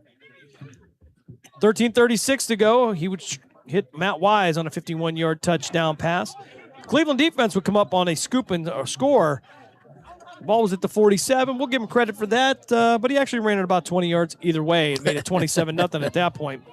Anglin on a 23-yard touchdown pass with 7:03 to go in the second. And then another touchdown pass to Jawan Hunley with 4:27 to go in that first half. 41-0 was the score. With just 25 seconds left, it would be Anglin again on a 29-yard touchdown pass to Marquise Hodges. That would make it 48-0. Third quarter, Anglin would hit for another touchdown pass, 13 yards, and it would make it 55-0. TJ Johnson would come in. He would get into the end zone on an 11-yard touchdown run, add the extra point, and then to round it out, Jawan Hunley would get into the end zone on a 28-yard touchdown run. That would add 6. They would not let him go for 2 as the time would expire. 68-0. The final. The Cobras move on to next week as they await their opponent, either the Mid-Ohio Patriots or the Stark County Wolfpack. Dave, do we have an update? Anything? No update on that. Okay. So scores from earlier, though, in the 3A division. The Beaver County Arctic Bengals toss one in the end zone on the last play of the game, from our understanding, to get the win over the Columbus Fire. And the Erie Express defeat the Steel City Bobcats 20-15 for the Cleveland Cobras. A story tonight, Anglin, 4 touchdown passes, 3 on the ground. And then for the special teams, it would be Ben Lyon hitting 7 out of 8 extra points. And the Cobras, again, next Saturday back here in North Royalton, 7 o'clock kickoff against an opponent to be determined, Coach. And I think everybody understood the situation here. Yeah. But the coaches had an opportunity to work on some things in the run game, in the pass game, even a little bit of special teams. Yeah, but I really believe that they knew that they could beat this team. They're, again, new team. Their numbers are down. They just didn't look very good. But Cleveland, okay, you got the win. Swish it around, taste it, spit it out, because next week it's a whole different thing. You better not go in there real cocky. You better go in there doing exactly what you need to do, or it might be a little different for you. Another updated score out of the 3A portion of the PAFL. The Cleveland Broncos get the 54-0 win over the Metro Detroit Raiders. They move on to next week as well. The Cuyahoga Falls Rapids will be back in action next week here. They got the bye this week in the 2A portion. They will be looking to host the winner of the West Virginia Leviathan and the Tri-County Rams. And I thought somewhere, I thought the Rams had won that, but I'm not sure, and I don't want to give a final on that. But nonetheless, we will move on to the second week of the PAFL playoffs. Cleveland getting the 68-0 win. Coach, not a lot much to take from it other than you got some time in. Some players that maybe haven't seen the field as much got some playing time. So some advantages there as you get ready to take on a familiar opponent, whether it be the Patriots or the Stark County Wolfpack. Either way, you've got some film. You got some people with some experience now, all positive for the Cleveland Cobras. Yeah, but you got to go in there. Again, forget about this game. Now everything's now again, the slate is clean, 0-0. You better go in there prepared. Don't go in there cocky, because if you do, you could get bit. So, again, I think they do a great job here. The coaching staff, keep them in line and just get it done. That's all. Well, certainly looking forward to next week in round 2. And, of course, coming up on August 21st, Ohio High School football will be back, as we will have the Pullman Bulldogs and the Salem.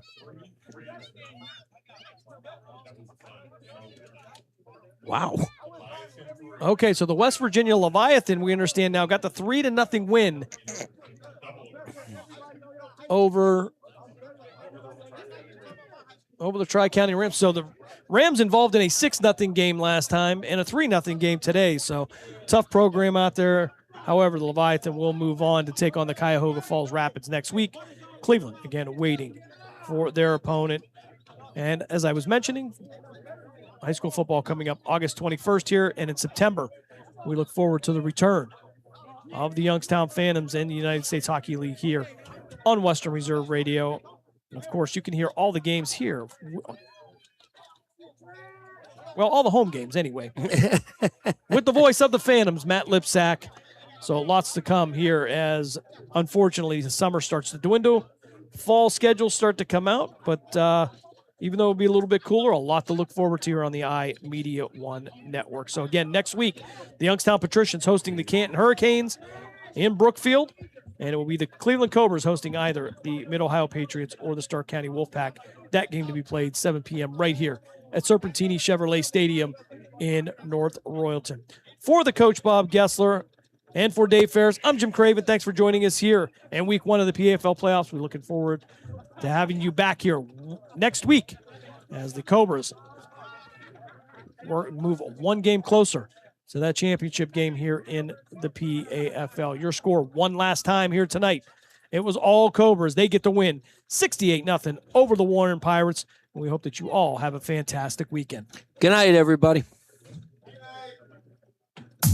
We thank you for joining us for this special presentation of Western Reserve Radio. And we now return to our regularly scheduled programming. You're listening to WRDB, Western Reserve Digital Broadcasting, Youngstown, Warren, Salem, and around the world. Cleveland. What Cleveland has proved to be over the last 10 days, they're not scoring very well at all. So there you go. There you go. 2 in the first tonight. Haven't scored since. Braves up 8-3 on the Nationals down in the A. Plus 7,000 on the Nationals to win. They won't even give you money on the Braves to win. So there you go. Cubs get another hit, 4-2. That's the last run we can afford right here. So there you go. Let's see what the Cubs. Oh, and Chaz Chisholm says, "Hey, let's kind of look at that replay there on that guy going into second." So we'll see what happens there. And Cubs now up 4-2 in this one. And the Rockies and the Royals, a slugfest at Coors. What a shocker. Rockies up 6-4, minus 389 are the Rockies. 16.5 your total in that one. Another slugfest in San Diego. It is. Padres down 3-2 to the Giants right now. Two really sketchy pitchers started this one. Bottom of the third here. And Padres minus 123, minus 105 are the Giants. 10.5 is your total. And in L.A., where they benched all the top prospects in the minors, we're in the bottom of the second. They've already put up 3 runs in this one. Dodgers up 2-1. Dodgers, though, minus 392 in this one, plus 274 are the Red Sox. 8.5 is your total. That total has gone up from where it used to be, so to speak. So, yeah, those are the Major League games going on right now. Don't forget one of our best bets. We like like Tony Cotillo, we like the Tigers big tonight. I laid the chalk on the run line in that one. So, yeah, that's how we went with that one. Brewers and Angels also just about ready to begin in that one. But what are we looking at now in terms of maybe some college football wins? I loved looking at win totals no matter what day we are, but yet here we are, August the 1st, and it is college football season. And, of course, my conference of choice based in Lexington, Kentucky, whether I like it or not, is the SEC. And, of course, growing up in Kentucky, moving to Atlanta for 25 years, and then moving back to Kentucky, you kind of understand SEC is all about football. And as someone who is on the air in Lexington, Kentucky all the time, once the Final Four buzzer, once the national championship game in college basketball ends, there's not a whole lot to talk. People in the sports talk betting, sports talk radio world, they want to talk about recruiting. They want to talk about next year's college basketball team, next year's college football team. And this is in April. Yeah, you got the Kentucky Derby and stuff like that. But in a college market, and that's what you have in the SEC. Outside of Nashville, Tennessee, where Vandy is, these are all college markets, Lexington, Kentucky, Knoxville, Tennessee, Athens, Georgia, Gainesville, Florida. There's no pro teams in these places. It's all about the college teams. So a lot of sports talk radio people, where I'm at Lexington, Kentucky, they just sit there and just talk recruiting. Guys who are going to, if they sign, they're not going to play for another 27 months. Man, I'm going to cash a lot of tickets between now and then. Heck, I'm just worried about cashing tickets tonight. But if you look at win totals in the SEC, it's something we've been looking at quite a bit, especially in Lexington. Yes, the Georgia Bulldogs are your favorite, but their win total is only 9.5 most places. And in fact, no SEC team has more than 10 wins as a win total. This is the first time in over 2 decades that no SEC team has had no teams with a 10 win total or more in the desert. And of course, the last time that happened, I think they only played 11 games during the regular season, because there was a stretch where they played 12, then they came down to 11, and then they went back up to 12. There's more money on the table. Of course we want it. I'm surprised they don't play as many as the NFL. But, of course, the win totals, the highest, the Georgia Bulldogs sitting at 9.5. And, of course, me being based in Lexington, Kentucky, you already know that it's all about kind of going over for the Kentucky Wildcats, right? Shh, don't tell anybody in Lexington because I fear for my health. But I'm going under 4.5 wins for the Kentucky Wildcats, because just like every other place in the SEC, by the time you pimp them all the way from April to August, their coach has become Vince Lombardi and their quarterback has become Tom Brady. And as you can see on our screen now, Georgia plus 260 to win the SEC. Texas plus 310 to win the SEC. This is at DraftKings. Then you go down to plus 850 with Bama and A&M, and then LSU, who we heard that Paul Stone earlier in this show really likes LSU this year, and we'll see what LSU does when they play Ole Miss. But the one team that I'm looking at, and especially we talked about this in the Big 12, teams that maybe you look at and they're saying to you, maybe we don't want to listen to what the media says. Texas Tech is minus money. They're odds on to win the Big 12, but BYU was voted by the media to win the Big 12. Go figure. That tells you quite a bit right there. But my favorite win total to go under is Ole Miss, under their win total. And right now, depending on where you shop, you can find 7.5, 8.5, wherever you can find your best line. But for me, Ole Miss going under their win total, lay a lot of juice, 7.5. Maybe you got the 7 with 8.5. You can lay a lot of juice. 7.5, you might get some juice. Ole Miss under the win total. Yeah, they'll miss Lane Kiffin. Yeah, they have a great quarterback returning. But at the same time, do you really trust this coach And do you really trust Lane Kiffin that it wasn't about Lane Kiffin going forward? So there you go. That's what we have here, college football. My favorite SEC win total, other than Kentucky under, is Ole Miss under 2. The media voted them as in the SEC, voted them as the third place team, if you can believe that. And Circa has them as the 7th place team. Go figure. But if you're looking to get some real money, tomorrow is the last day to enter. The Winner's Circle Proxy and VSiN are giving away 2 prize packages that will put 2 lucky fans into the world's biggest football contest for free. But the window is closing. One winner will receive a $1,000 entry into Circa Survivor. Another will win a $1,000 entry into the Circa Million contest. Both winners will receive a full season Circa Winner's Circle Proxy service and a VSiN studio tour and a free month of VSiN Pro. Entries close tomorrow, August 2nd at 11:59 Eastern. Visit winnerscircleproxy.com/VSiN and enter now. That's winnerscircleproxy.com/VSiN. Coming up after this, we will beg and plead that no more runs are scored at Wrigley Field tonight. Top of the 6th right now, 4-2 Cubs over Yankees. That's all coming up next right here on VSiN, the Sports Betting Network.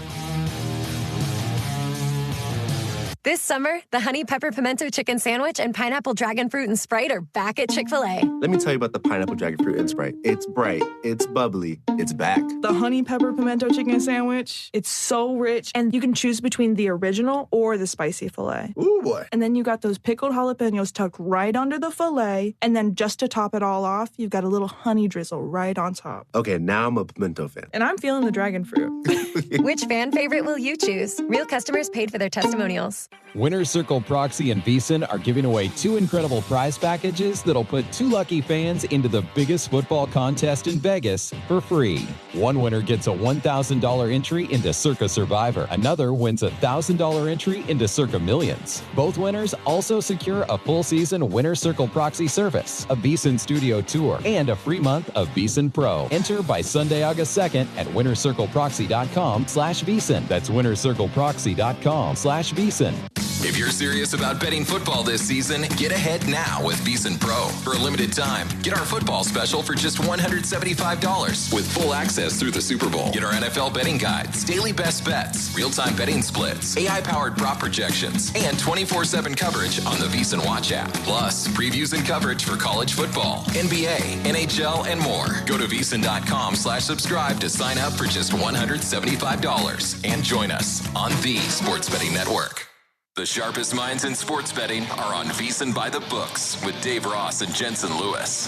Zach Cohen, we can all sleep easier knowing that LeBron James is in Philadelphia. If you're looking to actually find value in betting this team, I don't think that there is any. I think you need to wait until closer to the playoffs, evaluate the status of Joel Embiid, see where everybody stands, and that's when maybe you want to jump in. Download the VSiN by the Books podcast and other VSiN shows wherever you listen to podcasts. This is VSiN's Matt Humans. Don't get desperate and chase your losses. Everyone has bad days and bad weeks. I once heard about Billy Walters having a bad year. The important thing to practice and remember, and it's not easy to do, is don't get angry and try to get it all back the next day. There are hundreds of games a month to bet on, and you need to be patient and find the right games to bet. And when there are games you really, really like, don't be afraid to make bigger than normal bets. For more wagering tips, go to vsin.com. Elevate your sports betting game with VSiN's exclusive betting splits. Stay ahead with real-time market trends and track bet percentages on any matchup. Then uncover the edge by comparing them to the amount of bets placed to find out where the sharp money is headed. Upgrade to VSiN Pro to access betting splits, live odds, line moves, power ratings, and in-depth game analysis. Go to vsin.com/pro to join VSiN, the sports betting network. Hey folks, it's Tim Murray from the College Football Betting Podcast, where I recently spoke with Joshua Duck Nunn from the Action Network to preview the upcoming season for the Georgia Bulldogs. I think this team has a chance to be really good this year. I look at Gunnar Stockton returning, and I think he'll be even more improved. The running back room is loaded. The offensive line looks shored up. Just look no further than the tight end room. They've got 3 dudes that are going to create mismatches at the SEC level, and they'll be able to help out in the run game. And honestly, for Georgia, I think the defense could be really good. The front front is loaded and really should secure more pressure and more havoc against their opponents. Right now, I project 9.9 wins for Georgia. I've got these guys favored in 11 games this year. Georgia plays my weakest SEC schedule per my metrics. I think Georgia is a really dangerous bunch, and I would absolutely bet these guys to win the SEC. I like over the win total, but maybe the VIG has priced out any potential edge there. Hear more team previews on the College Football Betting Podcast wherever you get your podcasts, on YouTube, as well as the VSiN Watch app.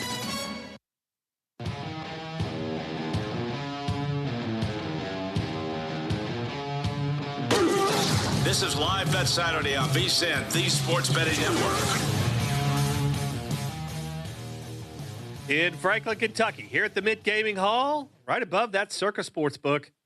It is Live Bet Saturday here on VSiN, and my name is Brad Taylor. You find me on Twitter at BottomLineLex. And, of course, August 1st means nothing other than finally we got college football season coming up later this month. And now is that time to get ready for college football. And the VSiN College Football Betting Guide comes out on Monday. Sign up for VSiN Pro today, and you'll get instant access to our NFL betting guide. Then receive our college football betting guide when it's released on Monday. You'll get previews of all 138 FBS teams, our preseason top 50, power ratings, proven betting systems, and best bets from VSiN's sharpest minds. Plus, you'll receive the Fantasy Football Guide, daily best bets, real-time betting splits, AI-powered prop projections, and 24/7 video on the VSiN Watch app. Start today for just $9.99, or you'll get a full year and save 50% with a VSiN Pro annual subscription. Head to vsin.com/subscribe now. That's vsin.com/subscribe. Crazy things going on in this baseball world as we come back here to try to catch up on the Red Sox and the Dodgers game. Still 2-1 now, top of the third. Our guy Yamamoto, Justin, he's only got one strikeout so far. Let's hope he strikes out a couple of sides before. Yeah, exactly. What's the deal, indeed? So yeah, we got Dodgers 2-1 over the Red Sox now as we're headed to the top of the third in that one. And so the other games going on. Phillies about to wrap one up in Baltimore, bottom of the eighth now, 5-0 there. Alvarado is in. Let's hope he doesn't do something cruel to the Phillies fans at that one. Big money line. You can't even bet on the Phillies money line here. Total 5.5 there. Astros still up 5-4 on the Rangers. 9.5 the total. Minus 1480 are the Astros. Bottom of the eighth there. So only looks like Josh Hader will be coming in for the ninth there. As we mentioned, the Cubs are now up in the bottom of the eighth. Up 4-2. You don't need any insurance runs. You're fine. Just go to the top of the inning, get out of town, and win 4-2. And then both our tickets cash. Cubs minus 7,700 here, plus 1,260 are the Yankees in this one. Total still sitting at 6.5. Just hold on. And the Diamondbacks. Are you ready to join the legacy? This is your chance to become part of something special with the Youngstown Patricians.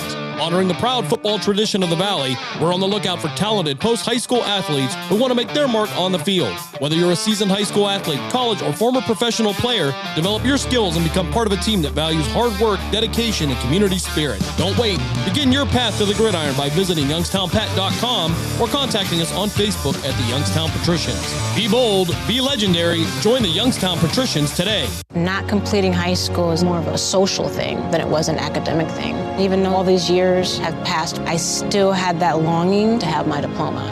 At age 30, Carissa finished her high school diploma. If you're even considering getting your high school diploma, you can do it. No one gets a diploma alone. If you're thinking of finishing your high school diploma, you have help. Find free adult education classes near you at finishyourdiploma.org. That's finishyourdiploma.org. Brought to you by the Dollar General Literacy Foundation and the Ad Council. This is Everett Fitzhugh, the radio voice of the NHL Seattle Kraken, and you're listening to the home of the Youngstown Phantoms, Western Reserve Radio. 12.5 as we are watching now Cubs and Yankees here on the television. Alex Bregman, who you can't say he's been anything other than a bust, 249 so far, only 11 home runs. And Fernando Cruz looks like he's on for the Yankees as we are going to the bottom of the eighth in Wrigley to see if the Cubs can just go down 1-2-3, get 3 more outs, and cash our tickets here on VSiN, the Sports Betting Network, as we're trying to catch up with the rest of what's going on here. But as we sit here, and yes, it is August, and we're looking at some of these things that we're the win totals, and we love these college football. And the Big 12 is so frustrating with the media. I loved it that the media voted for BYU to win the conference when the odds makers are laughing at the media the whole time. And even Paul Stowe was like, yeah, I think that was the media just trying to stick it to Texas Tech for that Brendan Sorsby thing. Really? That's how you do it? That's exactly how you do it? I guess so. By the way, one of the great sharps of our day, remember the Gold Sheet? Gold Sheet's been around forever. Bruce Marshall, who wrote the Gold Sheet, been involved. He's sharper than 100 times sharper than I'll ever be. He was involved with the Gold Sheet decades ago. I used to go to magazine stands, in the 90s down in Atlanta and try to remember all the games that he picked so that I could go home and pick them because I didn't want to pay for it because I was broke. I was in college. But the point is, when you hear Bruce Marshall he was voting at the SEC Media Days. Crazy as that sounds. I would love to get him on my show. I tried to reach out to him. I don't think he was involved. I don't think he wanted some kid from Lexington giving him a hard time about voting Vanderbilt to win the SEC at SEC Media Days. What is he doing? Bruce Marshall, very respected. I have as much respect for Bruce Marshall as anybody. But voting Vandy to win the SEC at SEC Media Days, I don't know about that. Of course, there's always been somebody vote for Vandy for the last decade or so, even when when they had Diego last year as a quarterback, even before that. So, yeah, even if you have Diego Pavia, if you don't have him, somebody's always voting for Vandy to finish well. But to see them get a first-place vote, maybe not so much. Or maybe he voted for Kentucky. He voted for Kentucky. He wore the Vandy hat. But somebody voted for Kentucky also to win the SEC. And I think that was Bruce Marshall. And I just wanted to talk to him. Why did you do that? So if he has something that he needs to share with somebody from Lexington who's in this little media sports gambling thing, yeah, help us out, Bruce. Do you know something? Because we'll jump on board with you if you got it. We got all kinds of win totals we could bet. So there. So shout out to Bruce Marshall. Sharp as it gets. But I do want to know why you got Kentucky to win the SEC. Enough foolishness, VSiN guy. How about some college football win totals before we get to break here? Yeah, it's the Big Ten. And basically the Big Ten is trying to tell us, as the Cubs got first and third and nobody out, yeah, please don't do this to us. As we sit here, the Big Ten is 3-15. You've got 15 teams that apparently the odds makers are telling us are not going to win the Big Ten. But you got 3 who apparently are going to win the Big Ten. Indiana, Ohio State, and Oregon. And if you look at the odds makers or you listen to the sharps, you're getting a little bit different story because I have heard so many people, and including, I think Paul Stone was up this earlier. I have seen so many preseason magazines, and I wanted to bring this up with Paul, but we didn't have enough time because we had so many things to talk about with him. Preseason magazines and how everybody likes to go over the win total. There is a very prominent preseason college football magazine out there, and I think you all know the one I'm talking about, the biggest in the business. He's been doing it forever. And a couple years ago, I had him on my show in Lexington, Kentucky, and we were talking about the SEC. And other than Alabama, he had every other team in the SEC going over their win total. And I'm sitting there, really, 15 out of 16 are going to go over. And the thing is, maybe this time of year, and maybe just to get the fans fired up, as we like to say, you'll tell them everybody's going over the win total just to get everybody enthusiastic. Because Lord knows, especially in the SEC, in all these SEC markets, there's nothing else going on in July and August except looking forward to college football season. So when I hear somebody like maybe the most esteemed guy of all time that does this saying, yeah, everybody's going over the win total, it kind of makes you think. But so far this preseason, we have heard so many people talk about Oregon. And yeah, their offensive coordinator from last year, Will Stein, he's now in Lexington doing that. He's the head coach of Kentucky now. But apparently they don't miss him that much because every sharp I know is taking Oregon to do very well and actually win this conference as the Cubs are now up 5-2. Yikes and away. But for me to win the Big Ten Conference, I think I'm going to take the Ohio State Buckeyes at plus 180. Some places a little bit more than that. Why are they favored? everybody's on Oregon. Indiana's got the defending national championship, and they got basically a whole lot of people back, and Kurt Cignetti, the coach. Nobody's saying a word about Ohio State. How come the odds makers have them the favorite? Sometimes the odds makers know a little bit more than we do. And I'm sorry, Sharps. Sometimes they do know a little bit more than you too.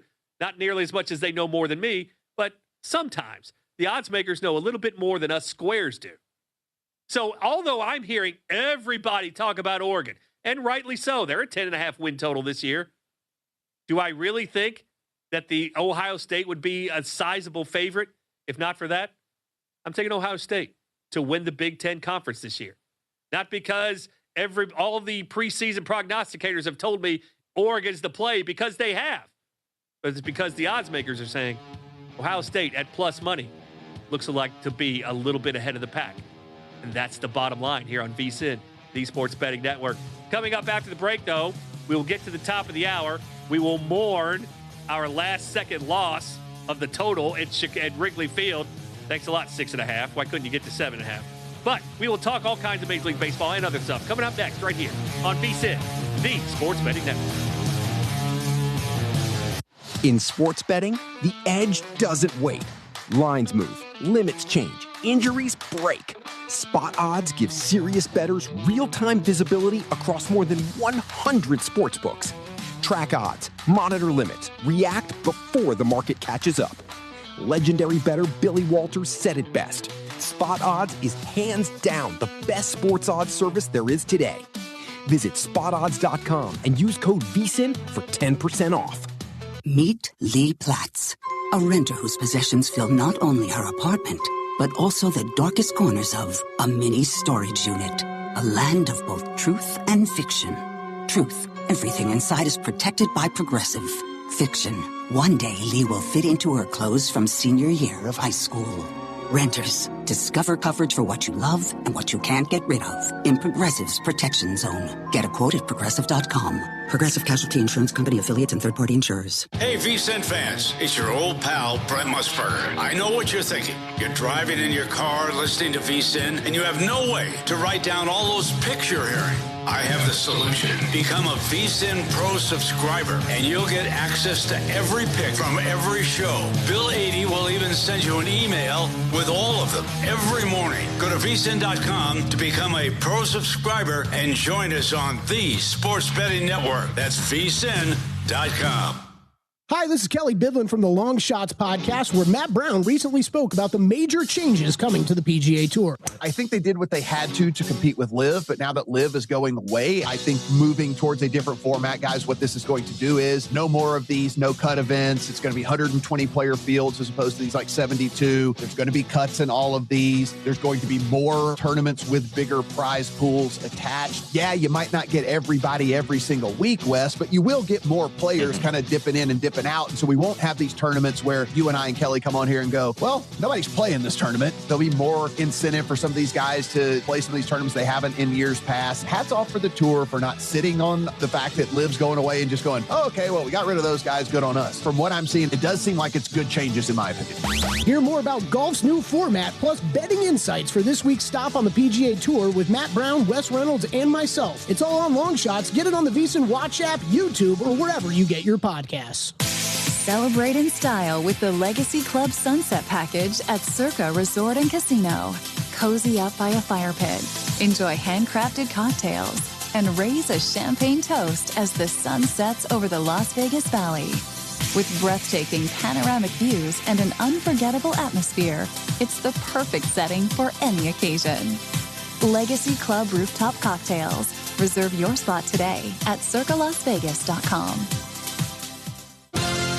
Hey, this is VSiN's Dustin Sweetelson. Want to remind you, when you're betting on player props, there's always more working against the over than the under. For example, your player could get injured, they could have an off day and get benched during the contest. The game may not fit their skill set. Big men in fast-paced NBA games, running backs running the ball on losing teams. Really, overtime is the only event that actually benefits the over. So when betting on your player props, remember, consider the under. For more information, go to VSiN.com.